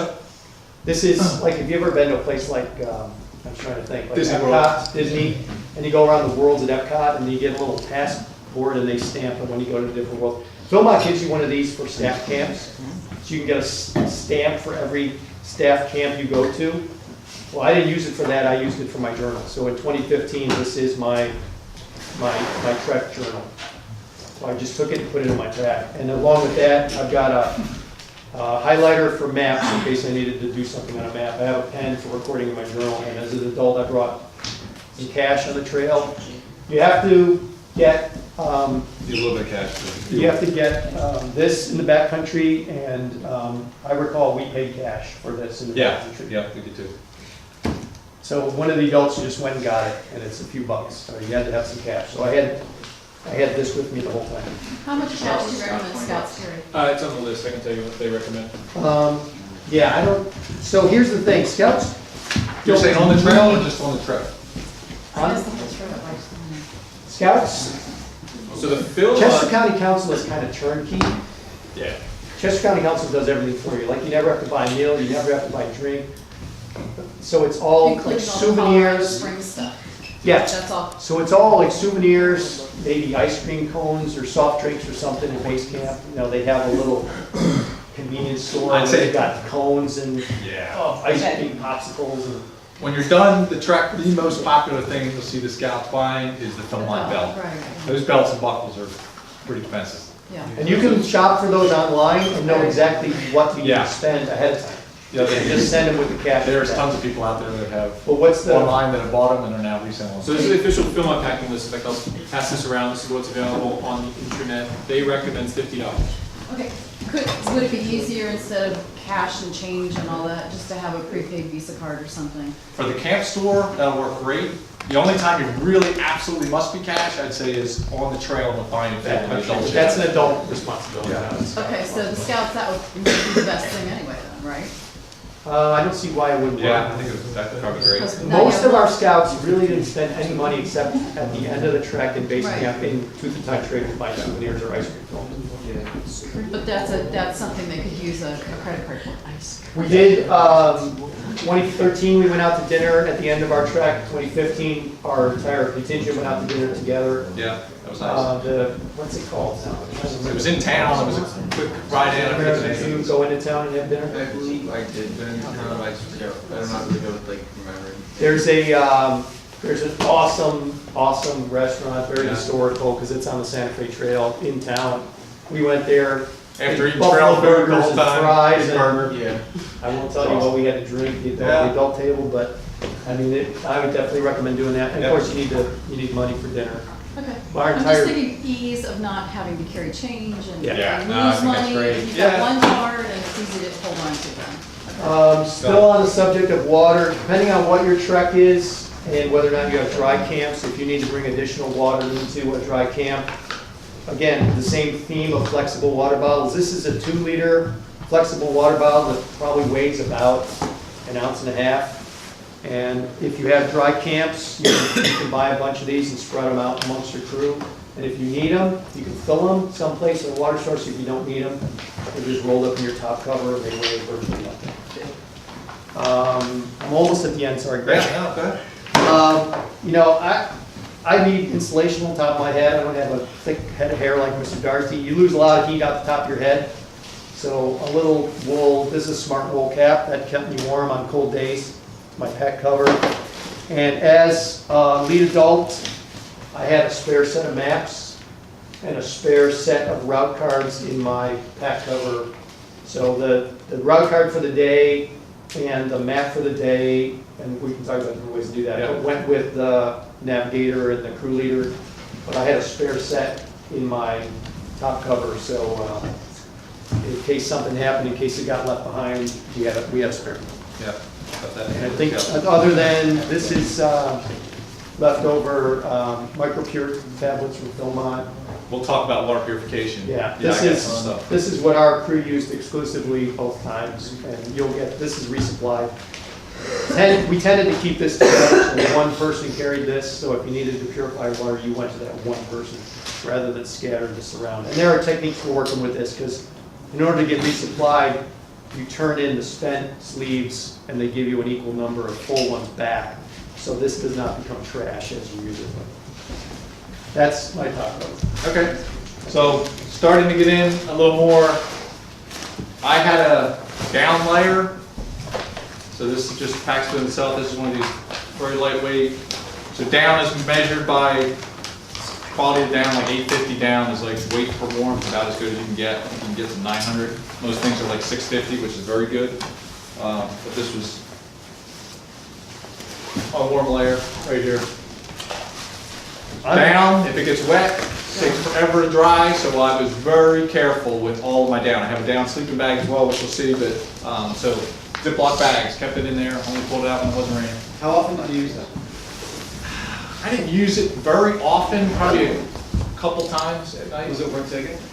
I was glad I had it. I don't like when I'm sitting around to be cold, so I always made, I probably was a little more than, you could probably gotten away without it, but I was glad I had it. I would take it again. This is my warm layer, what I'm wearing, plus my raincoat, and I had one extra layer, which some people might not carry, and I'll just real quickly show you my clothes bag. So other than what I'm wearing, this is my clothes bag. And I just suck the air out of it, you know. That's 2 weeks. What I'm wearing in this is 2 weeks. So on the trail, you can wash clothes. What you do is you take a Ziploc bag and you put a couple of those camp suds in there, you get some water in there, shake it up, rinse it, dry them out, you got fresh clothes. I did that once in 2013, and I actually regretted the time that I did it because it got rainy, I couldn't dry it out, and I was carrying like 5 pounds of wet clothes in my bag. for We were 3 days. drying with the poles over the campfire, getting a little heat, right? You, staff camps that have showers, have utility sinks. Listen to this, I mean, this is funny. Sorry, staff camps with showers typically have utility sinks outside, and I did laundry in a utility sink Yeah. in the morning one day, and then they dried beautifully. But I don't so see that anybody laundering. that's my underlayer, this is a Under Armour high 2.0 or something, then they make like a 3.0, which is even like for Arctic conditions. But this was, if I got really cold, I could put on 4 layers. I could put on this, a shirt, I could actually put on 2 shirts if I wanted. So this, a shirt, this, and my raincoat, and then put my hat on. And I did that once or twice. I got really cold. We stayed in Copper Park one year, it's 10.5, and it was cold and wet, and I put on everything I had to get warm. So you were hiking, like walking out the road, what you were wearing? Most of the times it was either this or just 2 layers. just the It was colder in the morning. You take some- Starting in the morning, just like this. And what do you think you have under there? Just you have the shirt. micro pure, I mean, not micro pure, Microfiber. microfiber, sorry, microfiber. And that's short sleeve under there? Sorry, It's a short sleeve. this is short sleeve, yes. This is my only long sleeve I brought definitely want to besides, have some short sleeve because besides this. This is also long sleeve, but this is the only other long sleeve. I brought 2 microfibers that were short sleeve. So this bag has that extra warm layer in it. It's got an extra trail shirt, shorts, because I got pants with zip off. yeah. So I got 2 pairs of shorts, but 1 pair of pants. You need pants for certain activities like rock climbing and whatnot. And extra pair of underwear, so a second pair of underwear. I chose to keep my socks in a separate bag, just because I was in this bag more frequently. Like, I would just wear the same clothes for half the trek, and then unless I washed them or something, then halfway through I would change into these clothes. But socks, what I found is that putting on a fresh pair of socks is like heaven. So in 2013, I brought 2 pairs of socks. The pair I was wearing, and the pair I had spare. In 2015, I brought 3 pairs of socks, so I could change 1 extra time. I just wore until they got dirty, and then I switched, and then I wore until I got dirty. Until they walk themselves over to the laundry. Which even like wool is pretty amazing. Like even just pushing them out, just airing it out, wool will like recover. They fluff a little bit, you Yeah. know. Smart. And we always did, I personally always did the 2 sock system, which you guys may or might not be doing. I didn't. I just did wool socks. I like the liner socks in 2 treks, and one day we hiked from 7 in the morning till 7 at night. It was a long day. We did 2 at a time as a side hike. We had a guy with torn up feet, and he was walking like at this pace most of the day. We hiked for 12 hours from 7 a.m. to 7 p.m., and I never had a problem with my feet, and I used the liner sock. Is everybody familiar with that, what we're talking about? So the liner sock would be a combination of a real thin, usually like polypropylene, right, or silk, real thin silk that kind of molds to your foot, and then over top of that sock would go like a wool sock or a trail sock. And the idea, what happens is it allows the outer sock to rub against the inner sock rather than rubbing against your foot. So the inner sock serves as a barrier against your foot and keeps the outer sock from rubbing against it to form blisters. So I always hike with It's a very good 2 technique. socks. It works. It really works. If you're at all prone to blisters, highly recommend that method. So in my pack, that's it. Yeah. That's it. Did everybody get to the At the official packing list? Did everybody see that back? So I looked at it. You were gonna talk. I'm gonna do like sleeping clothes. Is Yeah. that what you got your box? Yeah, I got it. Yeah, I just kind of had No, a no, little I thing in got it. there. I put that in my. So my sleeping clothes are just It's hard. go ahead. So what is the temperature during the day? Temperature during the day could be as Quite high warm. in the 80s, low 90s. Upper probably. 80s to 90. And then at night it's like 30. Yeah, It you could get be down as to low as 30s, 30, depending on what even 20s. campsite you're in and, you know, where you are and what the weather's like that day. It could be in the 30s or 40s. Did like crew members wear pants or shorts? Most of the time, shorts, but I did have pants, and I had zip off kind. Like I was saying, you do need a pair of pants for certain activities. Spar pole climbing, rock climbing and rappelling, you need pants. So typically the zip offs are the way to go because you can use them as shorts. So, most of the and time. most of the scouts went shorts, to be honest with you. I said most of the time, I actually, because these are such lightweight, and to keep them outside, I just kept long pants most of the time. Yeah, it's not common. So what I was thinking about doing is you get 2 pairs of the same long pants with zip off, and you think you're going to be in shorts most of the time, you can just have them interchangeable, right? You only need 1 pair of longer shorts, then you bring 1 pair of long pants So you and can 2 have pairs of like shorts. 1 long pants and like on the other like it's shorts. Yeah, always always think about versatility. What can you use one item for in multiple ways? And that's the best thing to bring. That's great. There's more questions I saw. The other ones. Hat, I wore this. Yeah, a lot of times even just, I don't like it when it's raining and it gets all over my glasses, so that just kind of get the rain off. Right, for me, it's rain and sun. Keep from getting sunburned, because I would get sunburned if I wasn't wearing something. But I also have the knit cap for at night. If I'm in camp or we're having dinner and it's cold and the sun's already below the ridge. Did you find the back of your hat rubbing up against the back of the or? Mine doesn't have a back, so I didn't have that. I didn't experience that. So before Mr. Darcy's talking about his, he's gonna go to sleep clothes, I had all my sleep system in the bottom of my pack. I have a separate access point here. This is a contractor grade trash bag, a super heavy weight that I just lopped off everything except what I needed to fit in here. And so my sleep system is in here, and it's folded over in the back. If my water bladder were to puncture inside my backpack, I know that I can still sleep that night dry, because this is keeping it. And we had that happen with someone, so even if you have a really good waterproof pack, yeah, the bladder inside goes. Something's inside and it lets go. Anything you want to keep dry, Ziplocs or something like that. So everything I need at night is in this pocket. So my sleep clothes, I had a cotton t-shirt, boxers.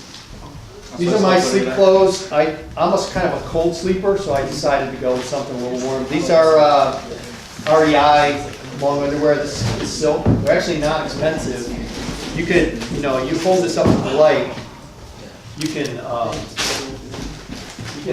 see through it. It's so light, but it's super warm. And for me personally, as an adult, this was great. Most guys will just wear a cotton t-shirt and cotton shorts. Yeah. But for me, this is a way to stay warm. What I did when I was at the mall was I put my sleep clothes in my sleep bag. Yeah. Yeah, that's common. Yeah, I didn't stuff my jacket because I wanted to pull them out. Yeah, I did it to avoid like smells. It's like separate from all my rest of my clothes. Yeah. And then but you still got to retrieve them and change and go back, right? Because you're getting rid of your other clothes you were wearing during the day. Yeah. So one thing that you guys may or may not have practiced on your prep nights, and that is changing into sleep clothes at night. You know why you do that, right? Because when you're eating and you're having dessert or something, or you're in a commissary and you're having apples and pears, which you can get chocolate milk. You spill something on you, you become smellable. The clothes you're wearing become smellable. So every night before you go to bed, before you get into your tent, you should change into your sleep clothes and keep your day clothes outside in the Bermuda Triangle, in your pack outside the Bermuda Triangle. So it's really important that you do have sleep clothes. Now we had some scouts who were unaccompanied, and they would go into their tent, and you kind of wonder, are they actually changing into their sleep clothes? And you tell them, hey, make sure you guys change. You don't want some bear coming in because you smell like what you ate for dinner. But you really should have a proper set of sleep clothes that you change into every night. Yes. And what I was wearing, I would change in my sleep clothes. What I was wearing, I would just take off, and you lay your pack like on a rock or on a stump or something with a pack cover over it. I would just reach in under my pack cover, put my clothes in there, seal it up, and go back to my tent and go to bed. And then the morning I got up, reached out, grabbed my stuff, and then went back up. Yeah, on the, for underwear, Yeah, I'm going to talk a little bit about. you're gonna talk about like extra piano and that stuff? Yeah. Okay, good. Did you guys change your sleeping and height clothes in your tent, or did you change somewhere else? I changed somewhere else. You can change in a Red Roof Inn or... Yeah. Actually, I guess there were times when we were on trail camps that I would just, change the tent and stick it all in a plastic bag. Did you So both were happening. Sorry. Did you ever like put the clothes you're going to wear the next day like in the bottom of your sleeping bag? No, you don't want to do that because the whole purpose of taking them off is it could be smellable. Yeah. So you want to get them away. I mean like new clothes. But you won't have You to. have to. Day one. You might have one pair. So this is that, I was talking about wool t-shirt. You can kind of see how thin this is. This is that, that's what I have underneath this too. So my second one, a couple pairs of socks. So in terms of underwear, like this is just some basic, underwear, but another option if chafing is an issue, I didn't end up taking them, but this, spandex short, that's another way to prevent chafing. So Like just a as an bike idea. short. Very light, yeah, bike short type thing. Ex officio, these are really good. This is the kind of thing that we had a scout, and I won't mention names, but we had a scout on a prep hike who got home by the end of the prep hike, was walking like this because he had just worn his regular daily boxers on the prep hike, and he rubbed himself raw. Yeah. And he learned his lesson. And so the next time he had proper long underwear. So if you haven't hiked, and you guys have done a lot of long hikes, so I would assume at this point you have. But if you're feeling any of that after doing a short weekend, you're gonna do that over and over and over, and you're not gonna recover, so it's definitely an area. Yeah, that brand, and there's a bunch of other brands which are literally designed, I'll tell you the story that, you know, 2 pair will take them a month, they won't smell or anything like that. So, whatever store you shop for your sporting goods, there's several brands out there, which is the way to go. Yeah.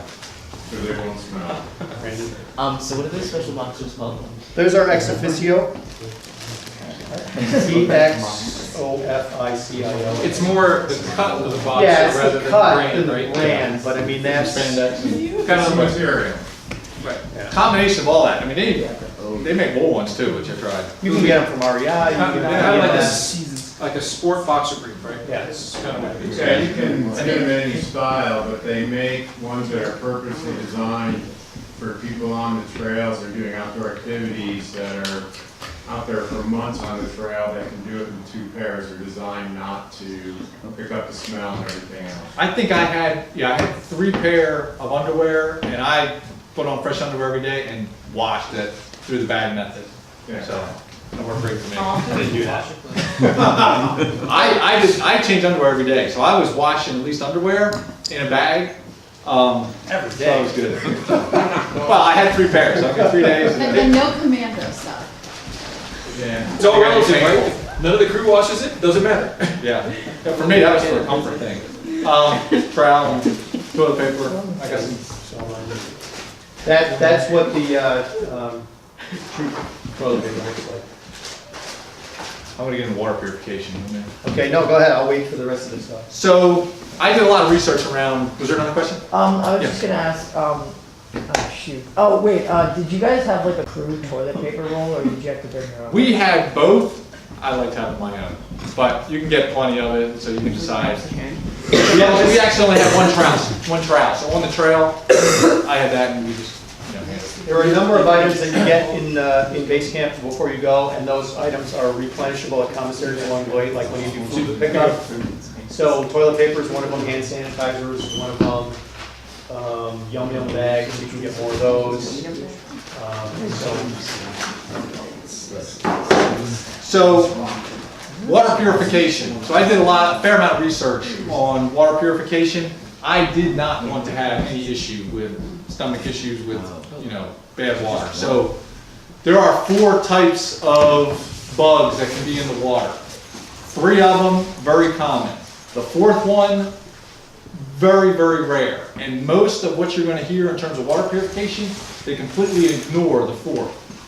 So the tablets you get for water purification, they take care of the first 3 within 30 minutes. So if you get water that you know is not pure, which is going to be most of the water you're getting out at Philmont, you drop those tablets in, waiting 30 minutes, high probability you're going to be fine. I was fanatical about this, so I was like, look, I don't want to wait 4 hours for the water, and I want to be able to drink water fast. So I had a system, and this was another decision where I chose to carry a little extra weight. I use this for the whole crew, and the one system, this is to take out, didn't need this all the time, but one time we were pulling water, we talked about how much rain, it was a completely muddy, silty stream. Sucked it through this system, the water was clear coming out. Still not drinkable, but I would only use this, and it's a very tight filter. This was only like $15, weighs like nothing. If we had non-clear water. What brand is it? I'll hand it around. You can look. Thank you. Yeah. The key thing that I ended up buying was UV light. So UV light, we talked about those 4 contaminants. 60 seconds with UV light, you kill all 4 of them. So it's perfectly drinkable water in 60 seconds. And it's a Camelback system I bought. This was kind of heavy. It did have a very crude filter on it, just to keep out like leaves and floating stuff. And the way this works is you would take the water, and if we had to pull it out of a stream that was not clear water, and the reason it has to be clear is the UV light will not work with non-clear water. So if you take that silty water and think you're purifying with UV, it's not going to work. So this system, and with one charge, this is another thing where the battery could recharge this, but I think this was good for like 100 liters of water on a single charge. You put the water in here, put this on the top, hit the button, and just do that for 60 seconds, and you have perfectly clear water. So we use that for the whole crew. I was glad I had it, I loved it. And I was super impressed with that filter that's going around. Like I said, it was a muddy, silty stream, and we're like, And let's you try it. recommend that this would just be one per crew? One per crew, that's all we had for that, we had clear water. And what we recommend is that the individual crews discuss it amongst yourselves. Yeah. Decide that. That's not a must, that was a decision. Yes. I made this. So obviously in 2015, we were out at the same time. Our first campsite was Bent up north. Bent campsite. The water flowing through there was like brown, muddy water. And you put tablets in that, it's fine. Our ranger dipped her, you know, a young female, dipped her bottle in the water, dropped her tablet in, and at dinner she was drinking the water. And I was like, okay. I never used any filters, I didn't use anything special, I just used the tablets. The tablets are, they're provided for you, they're replenished on the trail. So for us personally, I mean, I drank it and I didn't have any problems. Yeah, the tablets after 30 minutes, 95% of the time, 99 probably you're probably fine. So you said you use that UV thing for your whole crew? Yes. So somebody's job, I would just hand it around. So everyone purifies their own water, we just have one system, so I fill up what I needed, hand it over. maybe in the evening or something? Yeah, a lot of times you're sitting around campsite, or you're hiking, you're in the middle of the hike, you're stopped by a water source, you're just hanging around eating lunch, and then just everyone's rotating through. There are different water sources at the ranch. Some of them are flowing streams. Some of them are a little more than, you know, running, like, it's almost like a big puddle that runs by. You can get water at staff camps that is both treated and non-treated. You always have to ask, because they do have systems for treating water in the backcountry, but you need to ask. You can't just assume that if you're in a trail camp, I mean, if you're in a staff camp, that it's actually treated. They'll tell you whether or not it's treated. If you run into a place that's got treated water, that's the place where you fill everything up. Right, everything you need, because then you don't have to do any sanitation. Yeah, and yeah, 'cause, I mean, for me, it's like, you get some bad water, you're gonna be 3 days, or it's just misery, so that's why. I saw a hand. Yeah. So how hard was it to filter? My experience with some of the water filtration can take a long time. It was very simple. Like the time I had to use that, what you do is you take that bag and you open it and you just scoop it right through. You fill the bag, you twist that thing on, and then you just squirt it right into the bottom. And it did that a couple of times, filled up a liter, 60 seconds. So the one thing you'll have out of Philmont, you have time. You have a lot of time in your hands. Yeah, that's true. Gives you something to do. So I also was able to take out my sleeping clothes from the bottom, or sleeping gear. So this is my sleeping bag. I chose not to buy a new sleeping bag for Philmont. This is like a 20-degree down bag. And 18-degree down bag. Yeah, you can get away with a 40-degree bag, some people go with, especially depending on what your sleep system is, whether you tend to sleep warmer or sleep colder. This was great. You know, like I said, I just had a boxer and a t-shirt on, and I was good at the 30-degree weather. Both of my boys took a 35-degree EMS bag. I forget what it's called, but it's a synthetic bag, and it's a really good bag. And both of them were fine with a 35-degree bag. I'm colder. I sleep colder, so this happened to be 18. It's almost essentially this weighs 21 ounces. Philmont recommends 20. Do they recommend 20? That's what's on their list. Okay. But same thing, if you sleep warmer, yeah, for the boys, they're like little furnaces, you know, they're generating heat all the time. For us old guys, we need a little help. So this stuff sack it's in, waterproof stuff sack. So I didn't have any plastic bag for this, because I know this has actually got like the equivalent of a Gore-Tex membrane. It's not Gore-Tex. So this is not waterproof, it's water resistant, repellent, you know, it would dribble off here, but if my bladder let go, And as critical as it is to keep down dry, this did not come off until it was in the tank. Yeah. Did you guys do compression section? This is a compression. This is a compression. Yeah, did you explain it to them? Didn't explain it. So this thing, when you open it up, This it's is also good for clothes and everything else. yeah, you can, I just depending on the use size of your Ziploc pack, yeah, Ziploc bag can do compression. This thing, it actually, those straps can actually pull it down. So when you pull out this sleeping bag, it's obviously, and you know what, I'm gonna show you something I did on the sleeping bag too. But that compression, you can use those straps, and especially if you got a down bag, it'll really compress. And just takes up less space in your pack. And then you can carry more water. And down will then fluff up, obviously. Are they waterproof? No. You can get some hydrophobic down, but that bag is waterproof. That has a membrane. You want a waterproof bag. Yeah. Bag. waterproof bag. Yeah. So a lot of sleeping bags will have some like tabs to connect to, and you're like, what the heck is that for? So I put some paracord on it, because if you tend to roll off of your sleeping pad, you connect the two. So my sleeping pad slipped in here and slipped in here, so it never rolled off. I don't know what kind of tent you Does that mean you can use. like literally They land actually- and lean up against a tree and go? They actually teach that in an REI class. Did I? And actually, Emily wish I knew that like 3 years ago. And if you guys need paracord, I have about 1,000 feet of it on a roll. So more than happy to give you as much as you want. I hear that rolling off the pad, I can't imagine what your tent was like, because when I was in my tent with my sleeping buddy, like the tent wall was here, my sleeping buddy was here, and his tent wall was there. Kyle, There was no rolling off. Kyle moves a ton, but he says he was like rolled up half on the side of the tent. So, are you gonna, for kids, are we usually sleeping with our parents? You That's can up to pair you. up. Yeah, you guys can figure out how you want to pair up. We always, it was father and son for the three in our three adults. Everybody in our group did father and son. The only exception was the Candies, because it was Mr. Candy and the two boys. So I talked about having, a small size pack. Again, down bag really gets compressed. This is my sleeping pad, about the size of a water bottle. My sleeping bag. So love this thing. This thing is awesome. Same as, these are inflatable. They're not self-inflators. You have to blow it up. You got time. It's no problem. And you said yours This is about 2.5 inches thick. This is, I think, 1 3/4 inches. and the weight of it This is. This is about 14 ounces. so better than the foam accordion one, or? Weighs like this. Oh, wow, that's awesome. Yeah. That's the same one I had originally for my preps. Never had a hole in it. Again, it does not come out of this bag until I'm in the tent. Avoid getting holes in it. So just as another weight savings, I left those bags behind and I just would use Velcro and ties to hold stuff together. But like same with my tent. My tent, has a bag, a carry bag for my tent. I just put Velcro straps around it, left the carry bag at home. I carry the extra weight.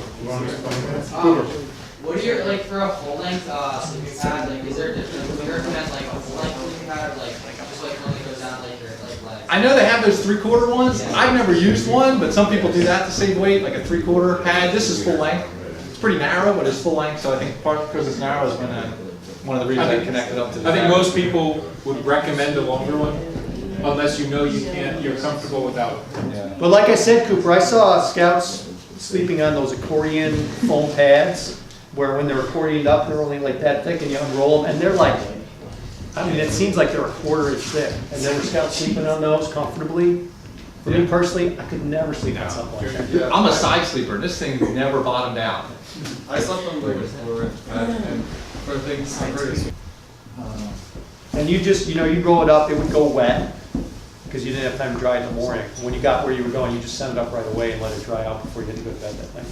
The one thing I learned about using an inflatable pad, early on, I would inflate it all the way. Yeah. That's actually quite uncomfortable. Yeah. There's like you deflate a little bit, it almost feels like, man, this is feels like it's going to bottom out. When you get your whole body, it's like, oh. And when it warms up, Yeah, that's true. Sometimes you may find even when you first inflate it, it's tight, and then as it gets colder, after you've gone to eat or do whatever, like, oh geez, half this air's gone. So I bought one of those pads, and it came with what looked like a sleeping bag stuffed back. for pumping it. Valve. Inflated. Right? But if you think about it, you can use that for your pillow. Yeah, so I have a pillow. Where's one of the questions? That's an inflatable pillow. Yeah. It's about that big. My guys didn't, well, actually, one of my guys brought a pillow, the other one didn't, they just slept flat on the ground. Yeah. It's really nice, if you have a mummy sleeping bag, those will fit perfectly in. Yeah, you can put it inside the top cover of the bag. Yeah. It won't disappear on you. Pull cords into it. Another one, don't inflate it all the way. Yeah. Mine is essentially the exact I same. like that And they do make them in multiple sizes. Yeah. It was awesome. I found it like the other way, like, no, I can't, I haven't know. I had one of those pillows and it hurt like when I kind of like did it a little. When I had it fully going up. It was better for you? Yeah, I think you play around with it, right? You figure out that, Yeah, don't think you have to hold up all the way. Yeah, like every night I would get in my bag and I started getting comfortable, then I'd reach up and Yeah, adjust my. that's exactly what I would do.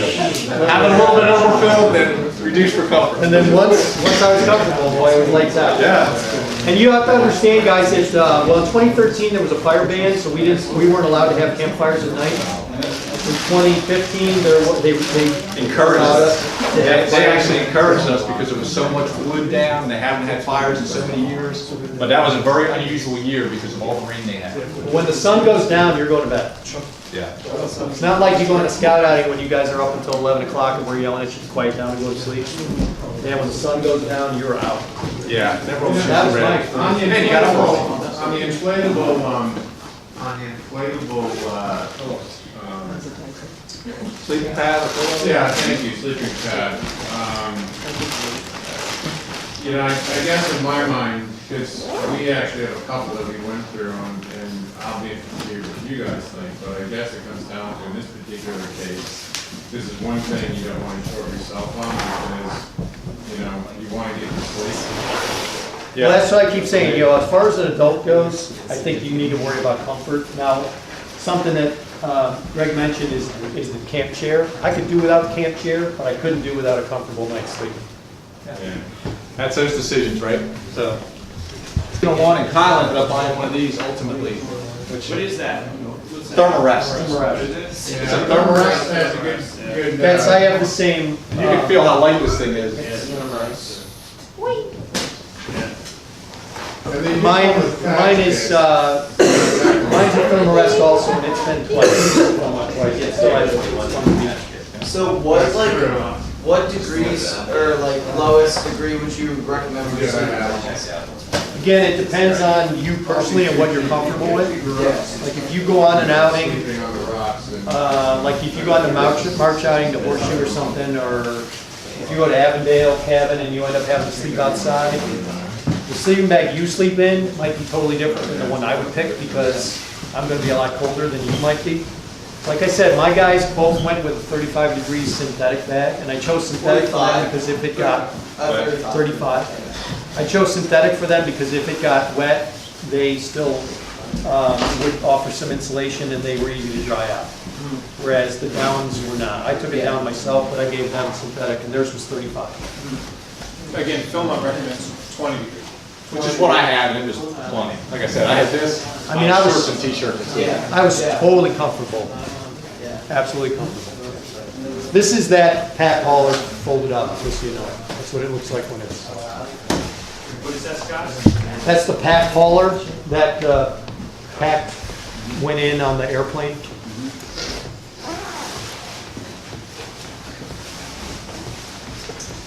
What order do you pack them in the backpack? Are you colored? I mean, In general, I try to, the things that I needed most access to, toward the top or on the outside, sleeping stuff in the bottom, but there's also the balance of what's the most comfortable, how do you want to carry it, right? What's comfortable to pack. So, but I generally had, yeah, my sleeping things toward the bottom, All my sleep stuff's in the bottom. you know, $50 versus $150. the crew first aid kit toward the top, my chair toward the top, because stop for lunch, I want to be able to just pop that thing right out without undoing my whole pack. Some people you find that didn't think about those things too much, some of the scouts, and they were unpacking, repacking their pack about 4 times a day.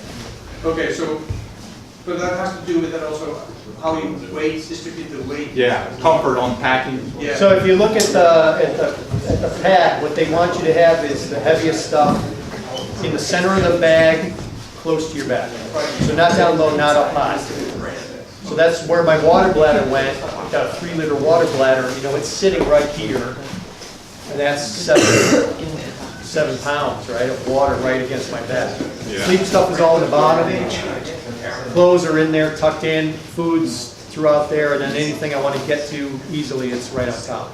And I use my top cover for a lot of stuff. I mean, it's a big, big top cover. So can I just go, I don't actually know if you guys can see this. Scott, did you bring your projector? I did. Is it focusing okay? Yeah, actually, I cleaned it. I waited all last night for Greg to come over. Do we want to take a quick 5 minutes? Doorbell never rang. Yeah, if you want to finish this real quick. So this is that list. 1 pair of shorts and 1 pair of pants, 2 pairs of underwear, 2 t-shirts, non-cotton, socks, liners and socks, a fleece jacket, which is what I consider this, pullover, waterproof, breathable rain parka. And then actually, that brand does make a lighter Hat, a couple of bandanas. I wasn't a bandana guy. Some guys like to take like a trail bath with a bandana. They wet it or they put it around their head. I wasn't a bandana guy. This says 8 to 12 extra Ziploc bags. You might need a couple spare. Boots, backpack, hat cover, essential, 4 to 5 liter capacity of water. That's easy to do. Sleeping bag with some kind of plastic stuff sack, foam pad. I brought an inflatable bag and straps to hold everything on. Those hacks and straps there. Plastic bowl, cup and a spoon. That's all you need. Toothbrush and toothpaste. You saw mine. Chapstick. I'm not a chapstick guy. Some guys like because you keep you dry. You never have to puff in. Yeah, just so you guys remember, high altitude means dry air. You will dehydrate. We may want to just try the cord first. It may just be the cord that's bad. Paracord, a compass, personal toilet paper, pen, sunscreen, headlamp, personal money, you saw Sorry, but that. that's Dell you're dealing with. Pocket knife, No. personal first aid kit, which is just Band-Aids, some ibuprofen or something like that, moleskin, sunscreen. So recommended optional items, pullover cap, which I did bring, foot powder, which I did bring, camera, which I brought, a watch, I always have one, glasses and prescription meds if you have them. Optional items you can leave at home. Disposable razor, nobody's shaving on the trail, believe me. Comb, that's like that, really? Ultralight sneakers, this one says no, everybody brought it. So that would be something I would think most people would bring. Thermal underwear, I brought a top and not the bottom. Walking sticks, I like hiking sticks, Mr. Darcy like hiking sticks, it's a personal thing. Backpack towel, you saw Mr. Darcy's towel, you saw mine. Work gloves, you don't need work gloves when you do your conservation project, they give you everything you need. You just need to wear pants for your conservation project. You'll need to wear your boots. Day pack, somebody mentioned day packs earlier. If you have a side hike, a couple of things with side hikes. You might have a side hike with an overnight campsite where you stay in the campsite twice. Depends on your trek. So if you stay in the campsite twice, your dining flight is there, your tents are there, your sleeping bags are there, all your extra food is hung up in bear bags, and you can take this on the trail. Yeah, if you want to give it a try. You can take this on the trail virtually empty. You know, it's got your lunch in it, it's got your rain gear in it, it's got your water. I just so this is unloaded. like That's what I did. Is I unloaded my my pack, left a lot of stuff in the tent, and then we did Philmont that way, or Baldy. So, yeah, I mean, you don't really need a trail pack or some other thing. You want to do HD and Ronnie or? Go ahead, Joe. Can't you? If you covered it, I didn't hear it. So I went, we did talk about this, I had pretty lightweight hiking shoes, so I was comfortable in camp just loosening these laces. I didn't take any other shoes, and I think for camping all was fine. What I mentioned earlier is the year we went, tons of rain, we had to do about 4 stream crossings, and I did not have a pair of shoes. So what we ended up, so to cross the stream, take off your hiking boots, connect them to your pack, and you can have a set of shoes that you use just to cross the stream, and then switch back when you get to the other side. So what we ended up doing is, Dave Cannonberg would cross, he'd take his shoes and throw them back across, and I would use them to cross. But that's one thing I would do different, is I would bring a lightweight pair of. Yeah, so like really just very lightweight sneakers, something like that? Something like that, something that would dry pretty quick. Yeah. Scott, do you want to hold Weight is, because you're going to wear them so infrequently, it's all about the weight. So you guys, if you want to hold it like there, so you can camp at night. Yeah. Most people did. I was fine with these, just loosen the laces and walk around with these. This is, You guys see that a little bit better? yeah. I know if I get out of the way, it's probably even better. Sorry. these are my camp shoes. These are Merrell's. I got these at the Merrell outlet on 422 or whatever that is. If you come and look at them, I mean, I know they're kind of stinky, but they're super lightweight. I might even consider going back to Crocs the next time, but Crocs also have some pluses and minuses associated with it. If you want a closed-toed shoe, something like this is perfect. You can't really hike in this because this has no arch support. It has no, shank in the bottom. Campsites are really rocky, But for just sitting out having dinner and getting your feet out of your boots, that's perfect. So what do we take? Why don't we take like a 5-10 minute break? We're starting to kind of lose some of the group, and then we can come to the So let's do a 5-10 minute break. Great time to grab a donut. I want some donuts. Steven! Calm down, everybody. One donut. I didn't even get breakfast. It's also Already, this is what I would call the everything but kitchen sink list. And this includes crew gear in it, whereas the other Chester County Council list is just like a personal gift list. So there's a key here in this code. T is tooth of time. You can buy anything that you see with the T, you can buy a tooth of time. And then personal gear, you look down here, you can buy everything at tooth of time. So if you come without some things, you can always get it there. E would be considered essential. A is accessible, in other words, in your pack, easily grabbable. So the only essential thing here they have is rain pants, which first time I went, rain pants were characterized to me as being optional. Rain jacket or a warm jacket. This was my warm jacket is essential, and a rain jacket is essential. This is lower body and upper body, pretty much everything we already saw. Head and neck. So a hat, some glove liners, a wide brim hat or a ball cap. Summit or day pack I highlighted. We just talked about that. I don't personally think you need a summit pack or day pack. They have small stuff sacks and ditty bags. It says 2 to 3 ditty bags. You saw, I just have like one. I have everything in one. It doesn't have so much stuff in it that I can't just pull it out, root around in there, pull out what I need, and then when I'm done, put it back. And at the end of the night, Oops bag, which is all your last minute smellables, I brush my teeth, throw them in that ditty bag, and drop it in the Oops bag, and that all went up in the morning and came out. So that was all in one. Sleep equipment is sleep bag, stuff sack, pad, and sleep clothes. Foot gear, they have camp shoes on here as optional. So this has some slightly different out here. This is optional, share, like you could share with somebody. And BB now they're talking about stuff that needs to go in the bear bag. So camp shoes they have is optional. Matches, layers, again, I highlighted that because I didn't carry it on the plane, so you got to remember to buy it. Because in base camp you're not doing any cooking, so you have to make sure you have. If you figure out you can carry it on the plane, that's fine. Duke saying you can carry on the plane. Money, okay. Money, it says 20 to 50, which I think Mr. Zrebiec talked about already. You can see the bear bag stuff, all these things here, those are smellables. So just quickly, share, let's share. Pocket knife, yes, we share. Matches, lighters, yes, we share. Section maps, it says 2 sets. Of course, we shared those. Compass, you don't need a bunch of compasses. This is the other page that we kind of already went over. I didn't bring a notebook, I just used that passport book for my journal, and I did keep a journal. The don't bring stuff we talked about already. And crew equipment, so I highlighted this because if you're using the Philmont, and it's a little blurry at the top. If you're using the Philmont tents, you need to bring stakes. Right, so I highlighted that. Duct tape, we talked about, told you about some of the same solutions for that. Ground cloth, if you're using Philmont tents, you need a 5x7 ground cloth, some plastic, something underneath there. They got spices as optional. You can get a little spice wheel in the Tooth of Time Traders. It's a little plastic container. It's multi-compartmented, and each compartment has a little top to it, so it's got like salt, pepper, and whatever. They sell a little Tabasco sauce. Actually, I think you get a Tabasco sauce. Yeah.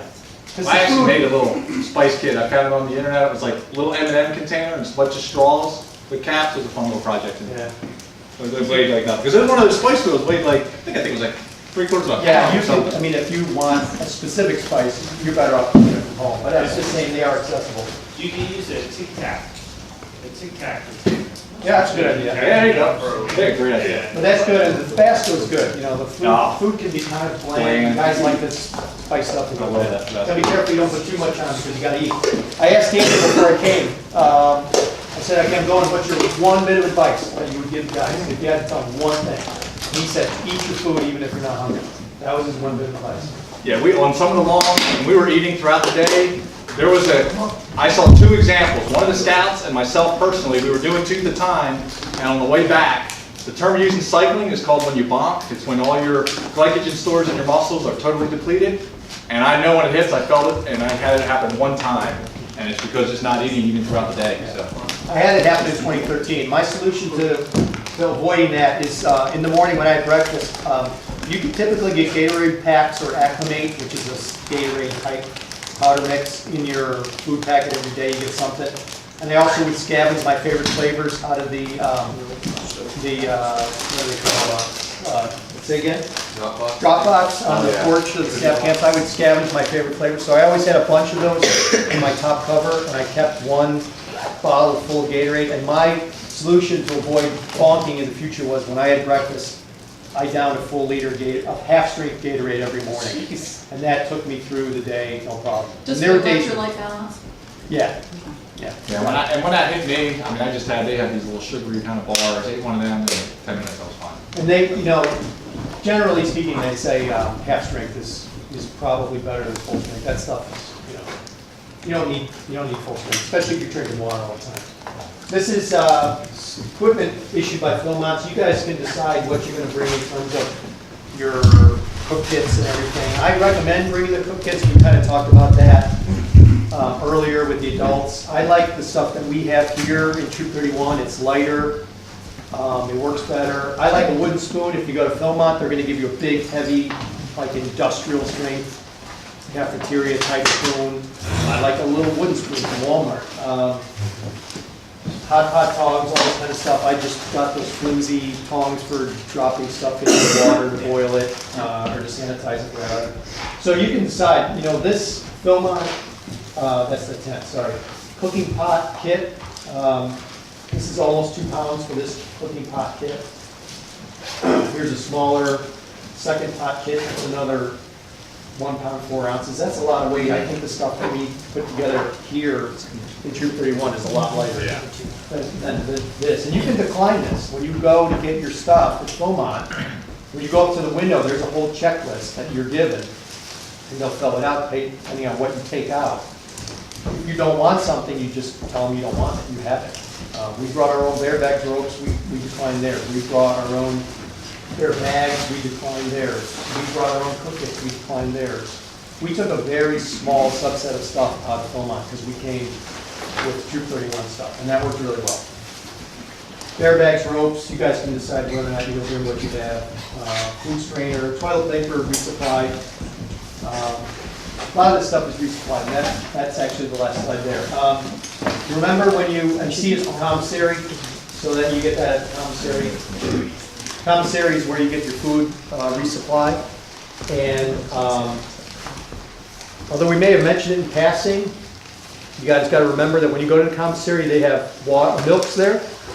Typically white milk and chocolate milk. It's pasteurized stuff, so it doesn't have to be refrigerated. It's in boxes. So as your crew, you can go up there and get a milk or chocolate milk for everybody. And they generally have fresh fruit there. Either apples or pears or something that you just grab and go. One thing you got to remember is typically they won't give you something for a crew member who's not there. So if you take a small set of the crew to go get food, you say you guys are going to go get food and bring it back because maybe you're not camping at the commissary, maybe you're camping a mile or 2 away from the commissary, and you say some little subset is going to go get our food and come back. Well, they're going to get the milks and the fruit. They're going to eat it, they're going to be back, and you're not going to get any of that. So you want to just stay together. It's better. That would be my recommendation. And those milks, if you're nice to the people, the staff, they might even, at a quiet campsite, they might even give you more than one. So any last minute questions about that?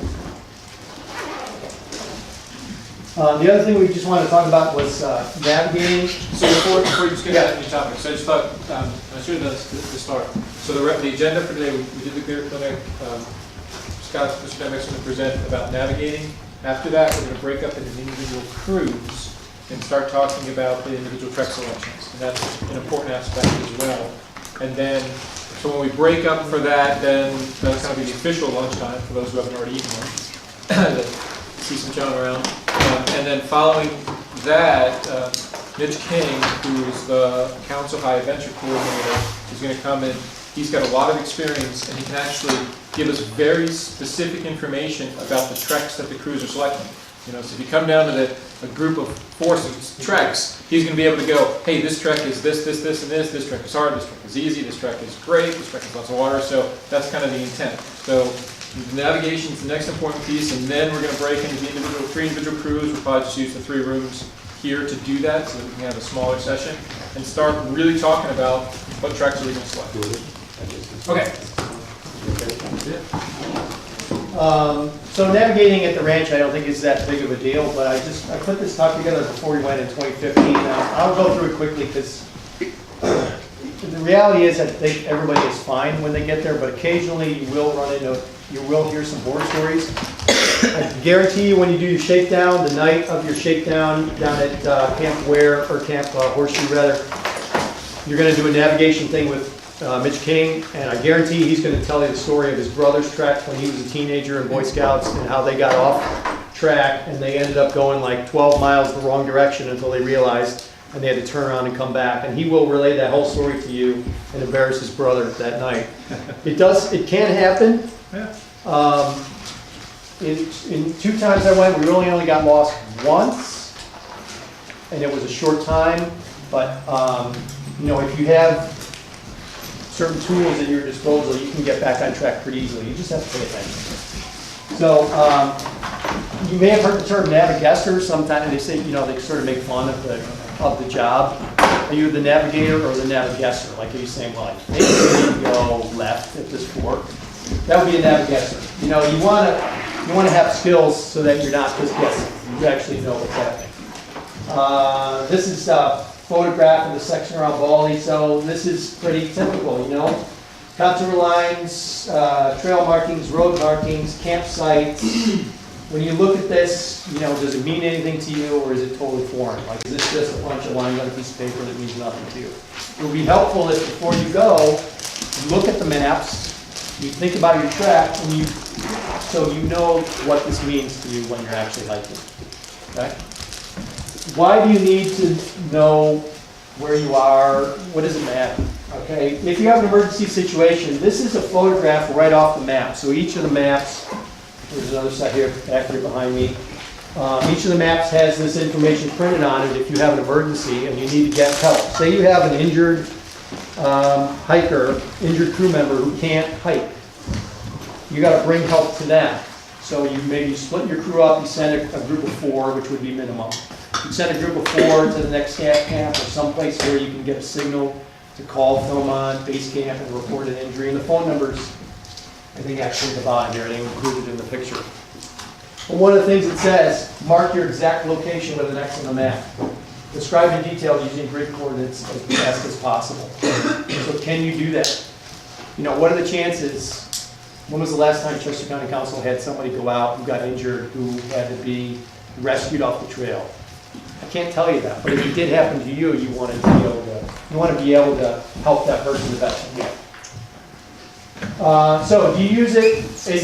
Do you treat it as an individual job or a shared job? And that's something that you guys can decide as a crew. That's our crew in 2013.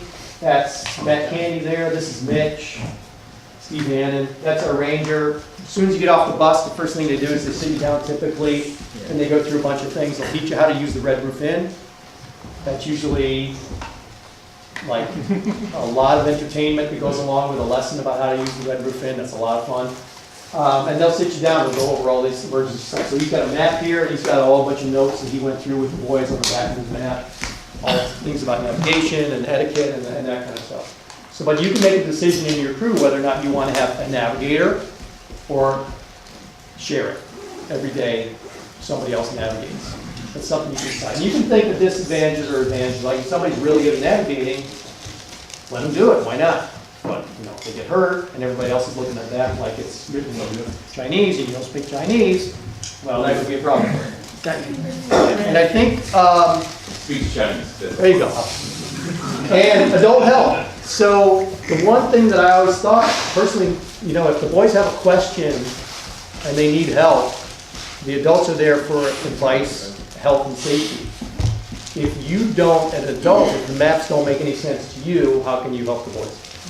Okay, so this is an opportunity for you to take the time to learn. And I think, from now, once you pick your track until you go, this is an opportunity for you to sit down with your track guide, lay it out in detail, and we'll talk about how to do that. But, the boys are going to rely on you for help. So at least somebody in your crew should be kind of a go-to person.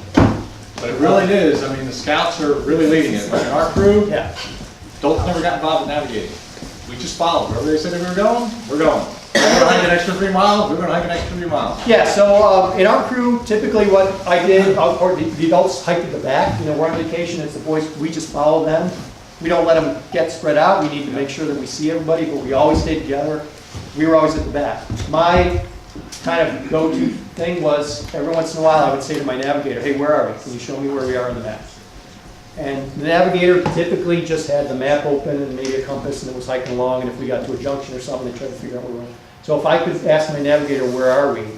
And if he could point to the map, say, we're here, and if I actually thought we were there, I was good. If I thought that he was totally off, I might say, are you sure? A lot of times, so I said, you will get lost. I'm being kind of dramatic there, because what I think about when I say that is every once in a while you'll get to a junction and the boys will have a little powwow. Yeah, that's what happened. The scouts will all be around the Which way do we go? So they're not lost, but you have to make a decision. And so it will happen. Sometimes you might take the wrong trail. The question is, how quickly can you figure out that you're on the wrong trail? So I say it's no big deal. You can fix it until you hear Mitch King's story about his brother and how he spent the entire day trying to correct an error. There are no blazed trails at Philmont, so if you're used to hiking the AT or Pennsylvania State Park or something like that, it's just a rut in the ground, and that's it. You need to know which direction you're going and whether or not you're heading the right way. If you have an intersecting trail, most of the time there's no trail marker. Occasionally you'll see trail markers, but they're generally something that's pounded into the ground with a couple pieces of wood on it, pointing in one direction or another, and this might say Baldy Town, and that one might say French Henry or something. I'm not sure if you can trust it, because it may have been Yeah, it could be fallen twisted. over and twisted. Somebody might have knocked it over by mistake and turned it up, and it might be pointing the wrong direction. So if it looks weird to you, it might be. Yeah. You have intersecting hiking trails. Again, they might not be marked. If you're going down the trail and you're looking for a right-hand turn, there might be 2 or 3 right-hand turns until you get to the one you need. So you got to keep track of that. You're also crossing jeep trails and dry creek beds. So I put dry creek beds in there because the one time we got lost in 2013, we actually started hiking down a dry creek bed. It's a funny story, but we talk about orienting a map and getting yourself squared away. I don't want to throw anybody under the bus. There was an adult who was looking at the map from the other side of the map. And we had intersected a road, a 4-wheel drive road, and he, based on where he was looking, he thought we should have been looking on the opposite side of the road. So we went on looking on the other side of the road until we found what we thought was a trail. It was actually a dry creek bed. It didn't take us too long to figure out we were on a dry creek bed and not on a trail. But we probably hiked for 20 minutes down a steep hill.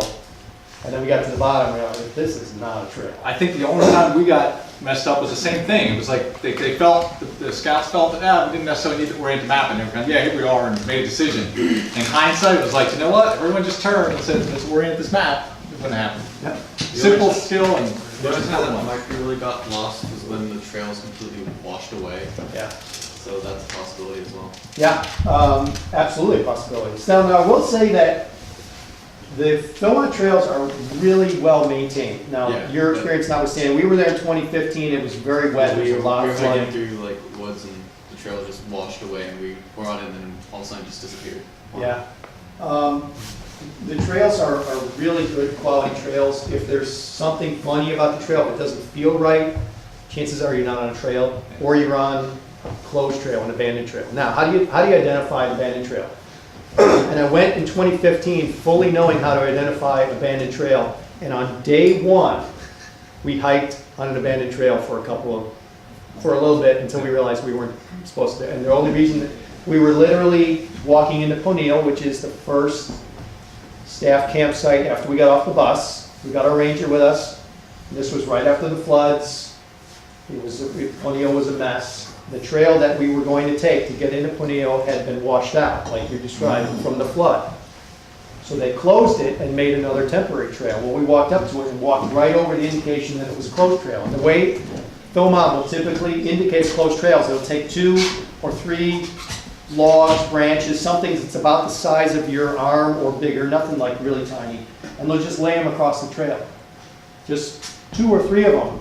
It can be very subtle. You can just like step right over it. But if you see that, that tells you that that's an abandoned trail. That's a closed trail. And when we did that walking to Ponil, we all stepped right over that. Our ranger didn't say anything. And we went down, down, down. We got to this washed out area where there was water, standing water, and flooding. And our ranger said, Let's go back and take a look. let's go back. And we went back, and sure enough, all of us had just stepped over those couple of logs that they put across, marking it as closed. And right next to it was another trail that we went around that forded a little log bridge that got us into Ponil. But, it can happen. So there are, occasionally you will do meadow walking. Anybody wants to talk to, I just finished my thought here before I lose it. If you ever want to talk to Charles Bukovac or Nate Kirschenschlager, their trek in 2015 went up into the Vavadal, and so they did a lot of meadow hiking. That area has fewer trails. You can just sort of head off in a general direction up there. If you're meadow walking, there's no trail. You just need to know which direction you need to go in order to find where you need to be. Maybe you're in a flat valley, you need to go north in this valley, but there might not be a trail there. This is kind of an example of that. You can see that probably we're driving a vehicle through here every once in a while to resupply a staff camp somewhere up there, but you can walk through areas that don't have trails at all. Yeah. So philosophically, advisors at the back of the group see 3 sticks across the trail. Are we supposed to, or are we supposed to go down the hill? Like, philosophically, what's the point? I think you can go either way on that. If you've been hiking all day long and you see that, if it's early on, you're like, you're trying an opportunity to learn. Let them know. So there's some flexibility there. Yeah, It's not a dogmatic. Absolutely. Yeah.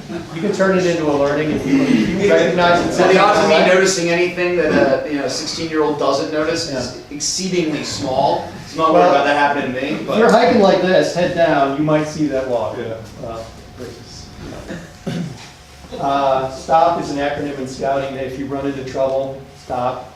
And I think it's S is stand still, stop moving, something like that. T is think. O is observe, so try and figure out where you are to put yourself actually back on the map. And P is to plan a way to get back where you need to be. Okay? Again, generally speaking, it's no big deal. You'll be fine. Tools, map and compass for when you're on the trail for sure. Depending on what you want to do, I knew Mr. Darcy cut his map up and laminated sections of the map, and they were on the trail, so they had the laminated pieces. We chose to bring full maps. And in that case, I just had a Ziploc bag for the map of the day, and we just folded it so where we were at that time was viewable to the navigator, and then just handed that to the navigator carried. Pencils and highlighters and stuff for when you're marking maps, especially when you're doing route planning. That's an example of a route card, although this is somebody else's, but I'll show you mine in a minute. Projector, yes or no, and then a GPS. So we talked about GPSs. Mr. Darcy brought a phone with preloaded maps on his phone, and if he needed it, he could open that up and put themselves on the map. Never ended up needing it. Never had to turn it on. In 2013, we didn't use anything in 2015. In 2013, we did use the GPS. When we went down that trail, we were trying to figure out where we were and why we ended up where we did and were we going in the right direction. The easiest thing for us to do at that point when we were arguing about whether or not we were actually on a trail going the right direction or not was to pull out the GPS get the coordinates, put us right on the map, and we knew we were nowhere near a trail. We had gone over the road, down the hill, and we were heading to nowhere. And so, like I said, Troop 31 has GPSs. You can come to me, I'll give you one, and you can set it up and bring it with you if you choose. I brought one each year. I had forgotten we had done the laminated card. So what we did is actually scan the sections of the map. So we just have a small card, so the navigator, and have that each day. So it's not like cheap looking at GPS, right? We kind of try to use it as a last resort because, Yeah. hey, map and compass is the way to do it. But so it's kind of like your safety net. In 2 treks, we used it once. So you- Now, I'm Oh, sorry. in that case, you really need to know your GPS. You can open your phone, even if you don't get a signal, you can get GPS, right? You can get a location, yes. Yes. And then, I mean, so You that would can't- be your backup. You gotta have the right kind of app that's gonna give you, and there's different coordinate systems. Yeah, we'll talk about that in a minute, but you gotta be able to put yourself on a Philmont map, Philmont. which Yeah. is a little Yeah. different, depending on what the app does for you. I will say that in 2013, we were sister crews with the other crew from Troop 31. So we were 2 12-member crews. Sister crew would mean you both do the same trek on that outing. And Scott Brown, Glenn Brown's dad, had the GPS for their crew, and he had it around his neck running every single day.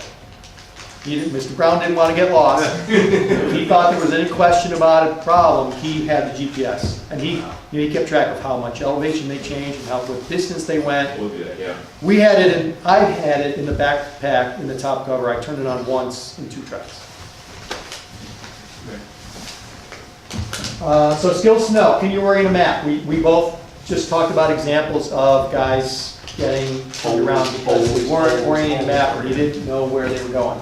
Can you guys orient a map? How many guys in this room are doing the Orienteering Merit Badge right now? Wow, only 3? You guys all in the same crew or you in different crews? No, Tom's with me and that's. So, you guys can orient a map, I assume, right? Yeah. Most guys should be able to orient a map. If you don't know how, this is the time to learn.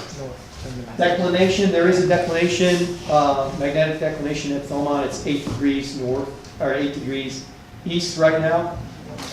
Generally speaking, you just set your declination on your compass and you just leave it there the whole time you're there. So when you orient a map, it's perfect. Now, 8 degrees is not really that big of a deal, right? If you're trying to figure out, do I go southwest or northeast, 8 degrees isn't going to matter, right? If you're at a crossing and do I go right or do I go left, 8 degrees is, who cares 8 degrees? It's But you're citing distance objects to try to figure out where you're right. at. If you get lost and you're trying to figure out, all these over there, and you're trying to triangulate, that's getting more complicated. And determine your heading. Again, if you're at a trail crossing and one trail goes to the northwest and the other one goes to the southeast, and you want to go southeast, say it's a cloudy day, you don't really, can you figure out your heading? If you're standing on the trail with a compass, can you figure out which trail is going southeast and which trail is going northwest? So you need to be able to do that. So a couple things to do. Pay attention. Of course, if you're just walking blindly and you're not watching things go by, you're not watching trails crossing you, Jeep paths, 4-wheel drive roads, you gotta think about it. Or pay attention rather. Think ahead. What is the next thing you're looking for? Are you going to cross through a trail camp? Are you going to cross a Jeep trail? Are you going to cross a 4-wheel drive road? Are you going to come to a staff camp? Think about what your next thing is that you need to do so that when you get there, it's obvious to you. And I would say the navigator should hike toward the front, but the navigator doesn't have to be the pace setter. The pace setter should be, typical advice is the pace setter is your slowest hiker. Sometimes that's an adult, but I wouldn't put the adult at the front. I would just keep pace so it's reasonable for the adults, so you don't leave them behind. Mr. Darcy had a super fast crew in 2015. They like to hike really fast. I think our 2013 crew was pretty damn fast. Got your blood pumping first thing in the morning. It sounds like, because you're always seen to be camping at a lower elevation in the first 2 miles straight up a hill. Three basic maps of Philmont: North Country, South Country, and an overall map. You'll be given an overall map from Philmont. Each crew will get an overall map that will be handed to you with a pack of information that comes to Chester County Council for you at Philmont. Big essentials. Okay, I would be surprised. Usually it arrives about now. Yeah, typical fashion. Will probably show up this afternoon. Yeah. Yeah, Mitch might hand me. So this is, it's great for getting obviously an overall view of the property of the ranch, knowing where everything is laid out. I wouldn't use this for truck planning because the scale is just too great that the details are lost in the overall map. However, the overall map serves a purpose. If you're the crew leader and the lead adult advisor, were you a crew leader last time? No, I was not. Okay, so if you're the crew leader and the lead adult advisor, part of what you do your first day in camp, you run around, you do all these things with your rangers, with your ranger. One of the things you'll do is you'll go to logistics and you'll sit down with a staff member at Philmont in the logistics building. The rest of your crew will sit outside on the benches and just chat, relax, play cards, whatever. You, the lead adult advisor and the crew leader will sit down and you'll go over your entire trek with this staff member from Philmont. You will have to bring your overall map into that meeting with them.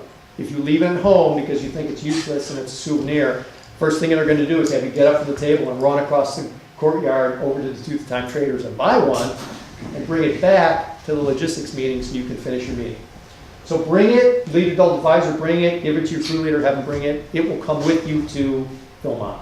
And when they go through on the overall map, they're going to make sure that everybody's on the same wavelength about what you're about to do. Okay? For trek planning and navigation, you need to get section maps. Actually, back in the day, they had to have Dow map, but I think they've changed the scale now, so I think it's really only 2 maps now instead of 3.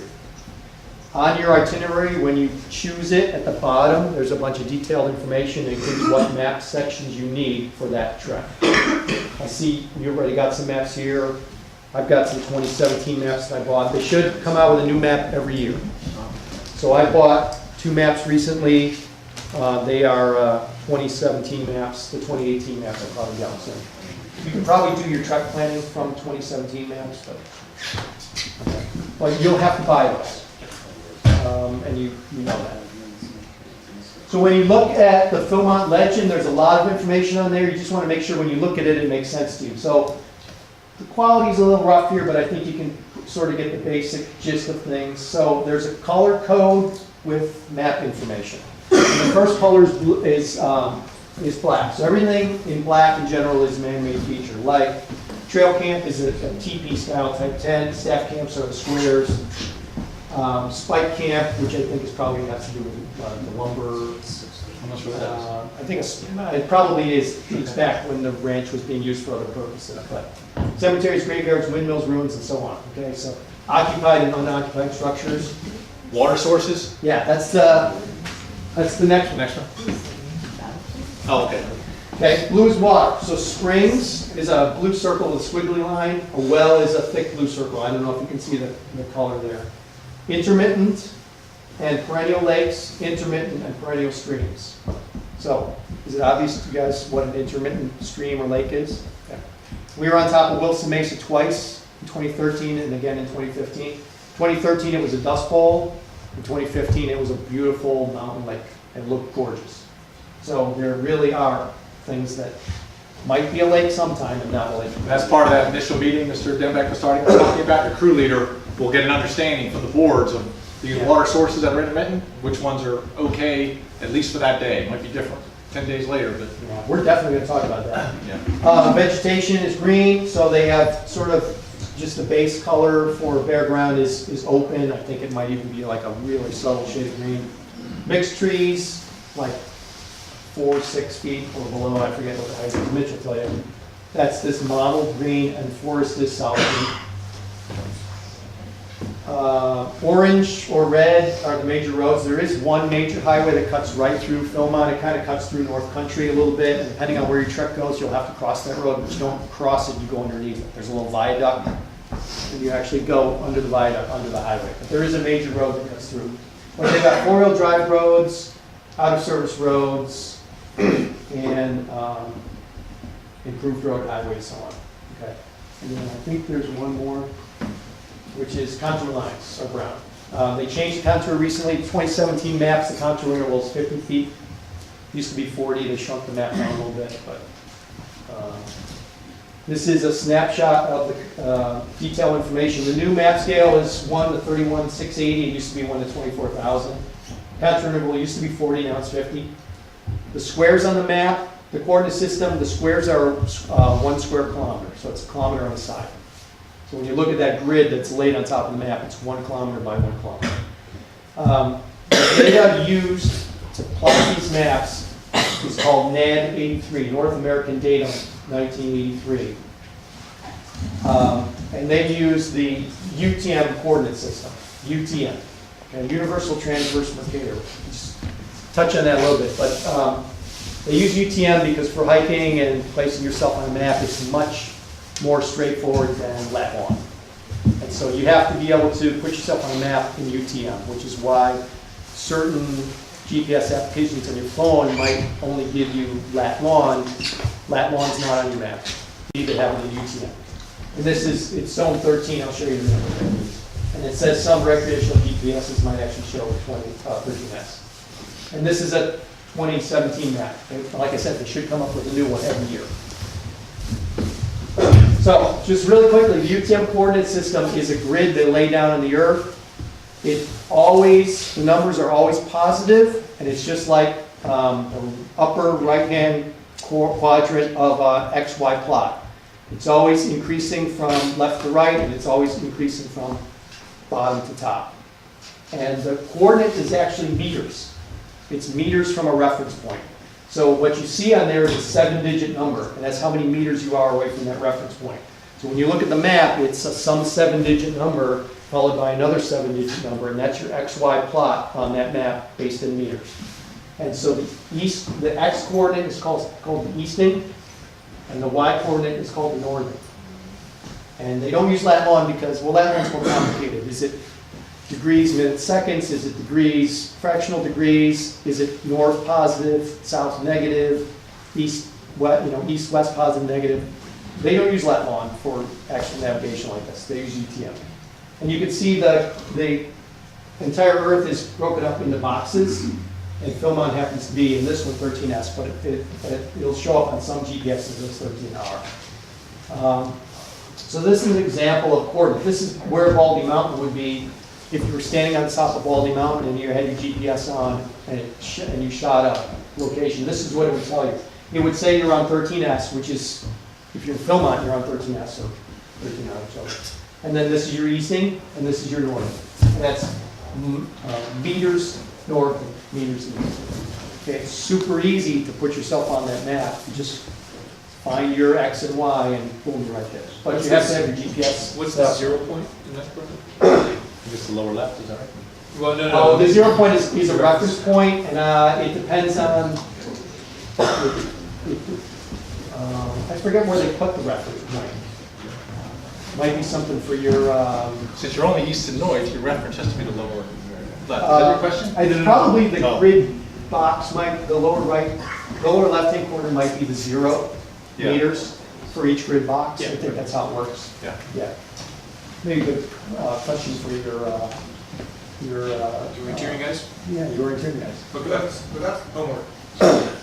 So, understanding declination, the grid lines on the map, basically, if I went back, you can see that grid line on there. Basically, they point towards polar north, with some variation depending on how far north or south you are. Your compass is going to point towards magnetic north. In this case, at Philmont, it's going to be about 8 degrees to the east of where true north is. And here we're about 7-8 degrees to the west. The other direction, yeah. So what you want to do is the easiest way to handle that is to rotate your compass 8 degrees to the east and just leave it there. And if you don't know how to do that, your adults can help you do that. I got to run. Okay. I think this power cable goes with that too. I think that one came out of the other projector. You left the same power cable there? Yeah. That's fine. No problem. If that belongs to you, just bring it one day. Yeah. Okay. I can drop my power cable. I can leave it in your mailbox. Thank you, Mr. Okay. Thank you, Mr. Darcy. All right, you guys are gonna have a ball. Happy trails. So I snapped a picture here of a compass that's oriented so that north is 8 degrees. So this is 2 degree gradations here. I think that's what I've done, 8 degrees.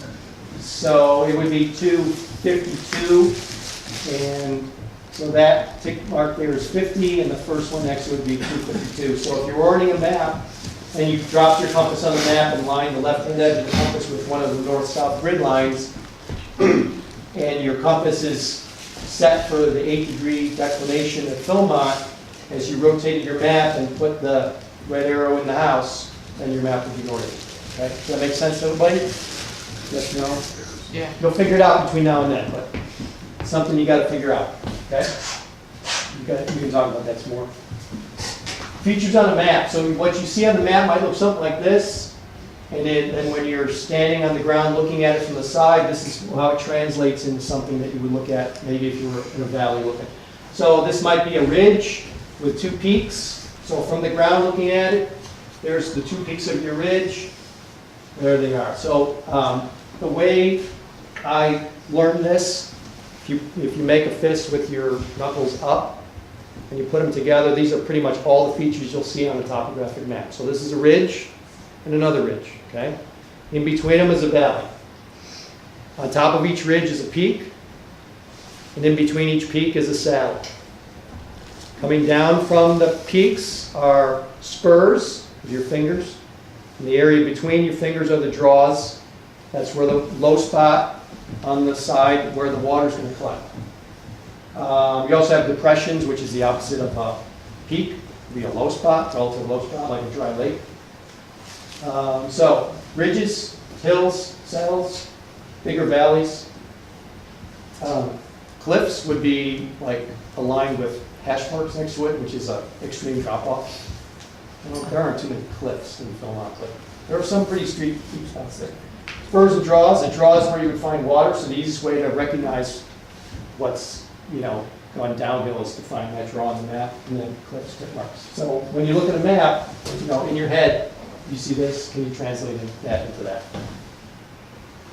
So as we look on here, especially for the guys in the back, I'm sure it's virtually impossible to see this, but when you look at this, so again, here's Baldy right here, there's the peak of Baldy. There's Copper Park, French Henry, Baldy Town, so that's staff camp, trail camp. You can see the roads that come and supply different places. This is probably access for an emergency that would happen up here on Baldy. There's a Jeep trail up there. Roads that come into Baldy Town, road that comes into French Henry. The little tick marks are various trails. It's tough to see colors here, but you've got intermittent streams coming down off of the high peaks of Baldy. This is, there's a ridge up here, this trail. Detail's tough to see here, I know, but you can see the way the contour lines go like this, and like this, and circle around to the peak of Baldy. This is a ridge right here, and this is a trail that runs right along the top of the ridge and takes you to Baldy. I don't know if you can see this from the back, but all this trail markers go back and forth. That's a switchback trail up out of Copper Park. As soon as you get out of Copper Park, there's a hill right there. It takes you up to the top of the ridge. It's back and forth, all the way up. And so from Copper Park, which is 10.5, to Baldy, which is 12.4, it's a 2,000-foot climb. Okay. So can you, when you look at a map, do you see all this stuff? That's what you kind of want to shoot for. Hiking trails. This is Greenwood Canyon. It's just north of Baldy. This is 2013. Awesome. That's an example of what a trail looks like. Just beating down ground and find your way. This might be, this is probably Vidal up north. Just walking through meadows. No trails.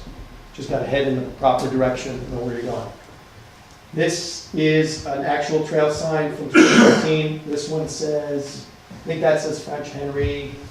And I think that says Greenwood Canyon or something. So you got to know on your map, should I be heading towards French Henry? Am I heading to Greenwood Canyon? This is like an extreme example of what I described earlier when we hiked down a dry creek bed. Philmont trails are really clean. There's not junk all over them. So if you're hiking in something like this, that's not a trail.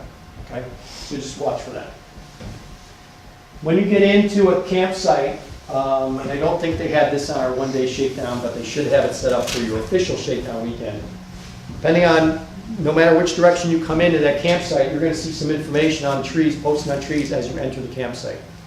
And you'll see a campsite map. And this happens to be from 2013. This is information about our conservation project for the next day. So they had 3 time slots for conservation project, 8, 11, and 2. So if you were doing conservation there, you had to rally at the appropriate spot, which is the information here. We did 8 o'clock. So we got up in the morning, we had breakfast, made a pack line, went over and did our conservation at 8 a.m. And that's when Mitch's backpack got busted in. But so when you come in, you see this. How do you use it? So let's look at one up close again. Okay, it's a little hard here, based on the size and the detail, but Zrebiec Grande, this is the trail coming through the campsite. There's a legend at the bottom. So the rings are the fire rings, and they're numbered individual campsites. So I think it's 1, 2, 3, 4, 5, 6, and then 8 and 9. 7's missing. They probably took it away. The sticks with the boxes at the top of them, those are bear lines. So you have bear, bear, bear, 1, 2, 3. Okay. So this is probably 7 was in here somewhere because there were 3 bear cables there, but 7 went away. L is a latrine. L in a square is a latrine. R in a square would be a red roof inn. There are, take my word for it, I know you can't see this, but there are no red roof inns at this campsite. So that's a pilot to bombardier or a pilot co-pilot. It's an open toilet. Okay. It's pretty common for backcountry. And then the sump, again, there's no way you can see that detail from where you are, but it's a little circle with a little X in it. So each one of these constitutes a barometer triangle, right? Here's a super tiny little barometer triangle up here because you got the fire ring, the sump, and the bear bag cable right there. Here's the other campsite, so that barometer triangle is here. Here's another one. The sump is right down there, so that's one barometer triangle for that campsite, and another one for this one. And 1 and 2 there, and then 2 down there with an extra option for cable. This one says, I can actually read what that says at this size, but it says, you know, the direction to the next campsite. This one says to upper bench, so that's the direction to the next campsite going that way. You can see streams. So there's obviously some water here in this campsite. That's probably intermittent stream, so it might or might not be there. There is a water source here. There's a spring somewhere, and at this detail, I think it might be here. I'm not sure. But at this rough detail, I can't tell. When you come in, a lot of times what we do is we take out a phone or a camera, we take a picture of that. So now we're walking through the campsite, because these can be quite broad, right? They can be fairly lengthy. So as you're walking through them, maybe you're looking for a specific campsite. You got a picture record of it on your phone or on your camera that you can zoom in and say, oh yeah, no, it's okay. So it's a way for you to remember what's there. Generally speaking, when you come in earlier in the day, you want to fill the campsites from the middle out. So if somebody is running really late, somebody's had trouble on the trail, they're coming in, they want to be able to grab the first available campsite when they come in late at night. I have seen crews come in, you know, hiking in with headlamps on because something happened that day and they got delayed and they didn't get to camp until really late. So if you're like camped at the first campsite and you were the first ones there, you sort of violated the etiquette, the rules of etiquette, which is fill from the middle out, okay? Making route cards. This is an example of a route card actually from that campsite, Zrebiec Grande, to the next one, Camp Clark's Fork, which is from 2015. So this is how we made route cards for our crew both times that I went. So it was the day and where we were going. A general breakdown of our mileage for that day. This was a 10-mile day. I like to do the elevation change, so some days we're all up, some days we're all down, some days we're mixed. This is up 750, down 6, up 250, down 250. I also have it here in red, food pickup. So somewhere along the way, we're going to pass a commissary and we need to get food. You know, it would be hard to forget that, but I just made a note of it so everybody in the crew knew that we were picking up food that day.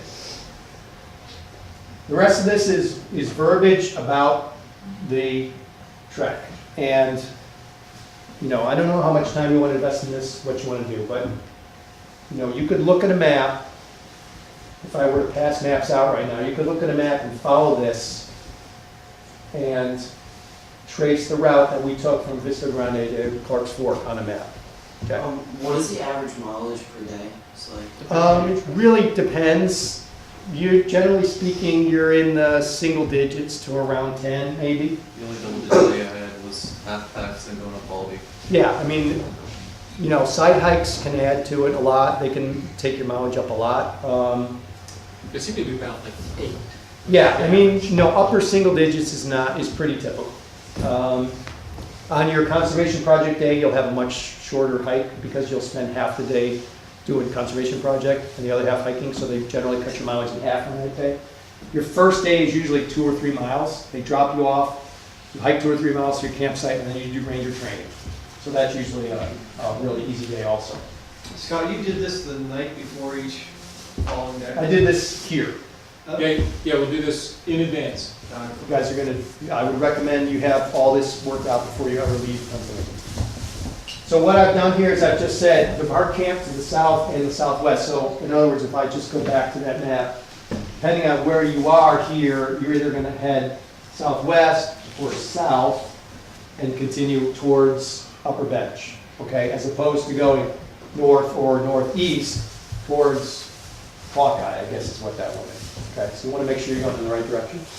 And then I've broken down mileage, you know, 1.5 miles to the Y. Then you're going to take a right at the Y and go south toward Upper Bench and so on. 1.25 miles, half mile. So how do you do this?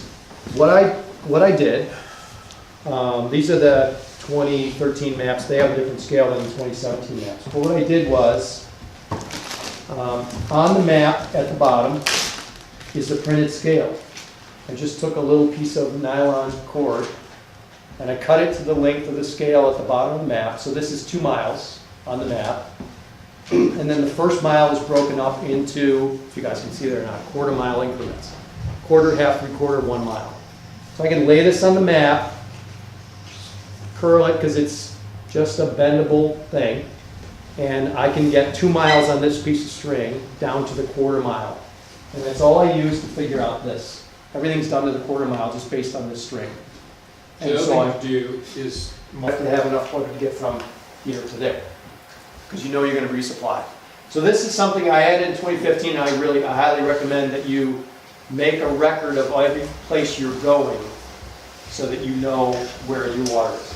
So, you know, I'm sorry? the contingent was recommending that, I assume we did it this way, is that every day that the crew, each member will get a chance to be the navigator.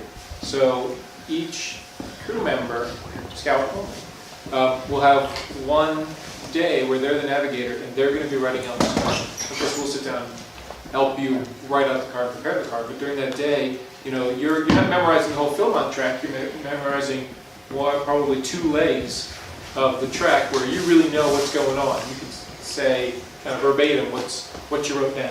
It's not hard to make the cards, 20 minutes, 25 minutes, and you got a whole card laid out with all the detail you need. If you choose to take a GPS, I don't know how well you can read that, but this is sort of the setup screen. This is typical of the GPS the troop has. It's a Garmin E-Trex.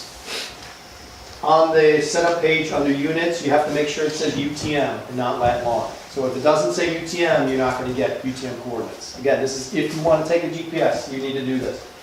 And the data set should be NAD83, which is that North American data 83. This one happens to be set up in statute miles as opposed to kilometers. Again, the grid boxes on the Philmont maps are 1 kilometer square. So you can choose to do it in statute miles or kilometers. And so this is an example of what you would see then on your GPS. This is just a basic GPS. This is not a mapping GPS. This is just a position GPS. This happens to be Pennsylvania. Right? I didn't take the picture in Philmont. So elevation 278. This is probably right near my house. So UTM, this is map 18S. So if we went back several slides, you'd see 18S is Pennsylvania. This is a 7-digit easting and the 7-digit northern. So in 2013, when we got lost, well, not lost, but when we got on that trail and we were trying to figure out really where we were, fired up the GPS, got that number, and put ourselves on the map and knew exactly where we were, and that we were heading totally the wrong direction. Okay? But you have to set it up so that you get this information. And so, that's it. That's that lake I was talking to you about. Some of you have seen this picture already because I showed it to you. This is 2015, that's Wilson Mesa. In 2013, it was just a dust bowl, and it was absolutely gorgeous up there. The screen doesn't do it justice. That's our whole crew. I think we got somebody passing by to take our picture. And that's our ranger. So this is day 1. No, sorry, this is day 2. This is day 2. And that's Baldy in the background, if you can't tell. We're heading towards Baldy. And this is 2013. This is the whole Troop 31 contingent. This is 2 crews of 12, 4 sister crews. This is Window Rock. So this is a beautiful shot down into the valley. This is the Tooth Ridge here, running down from the right. So the Tooth of Time is somewhere back in here. And if you have a trek that takes you in the base camp, you'll hike down the Tooth Ridge and all the way to base camp. Base camp is this flat spot right at the end of this ridge.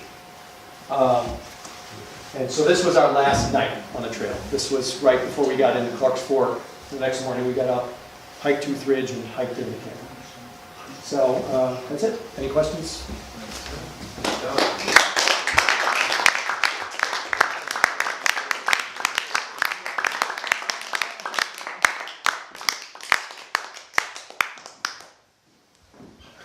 All right.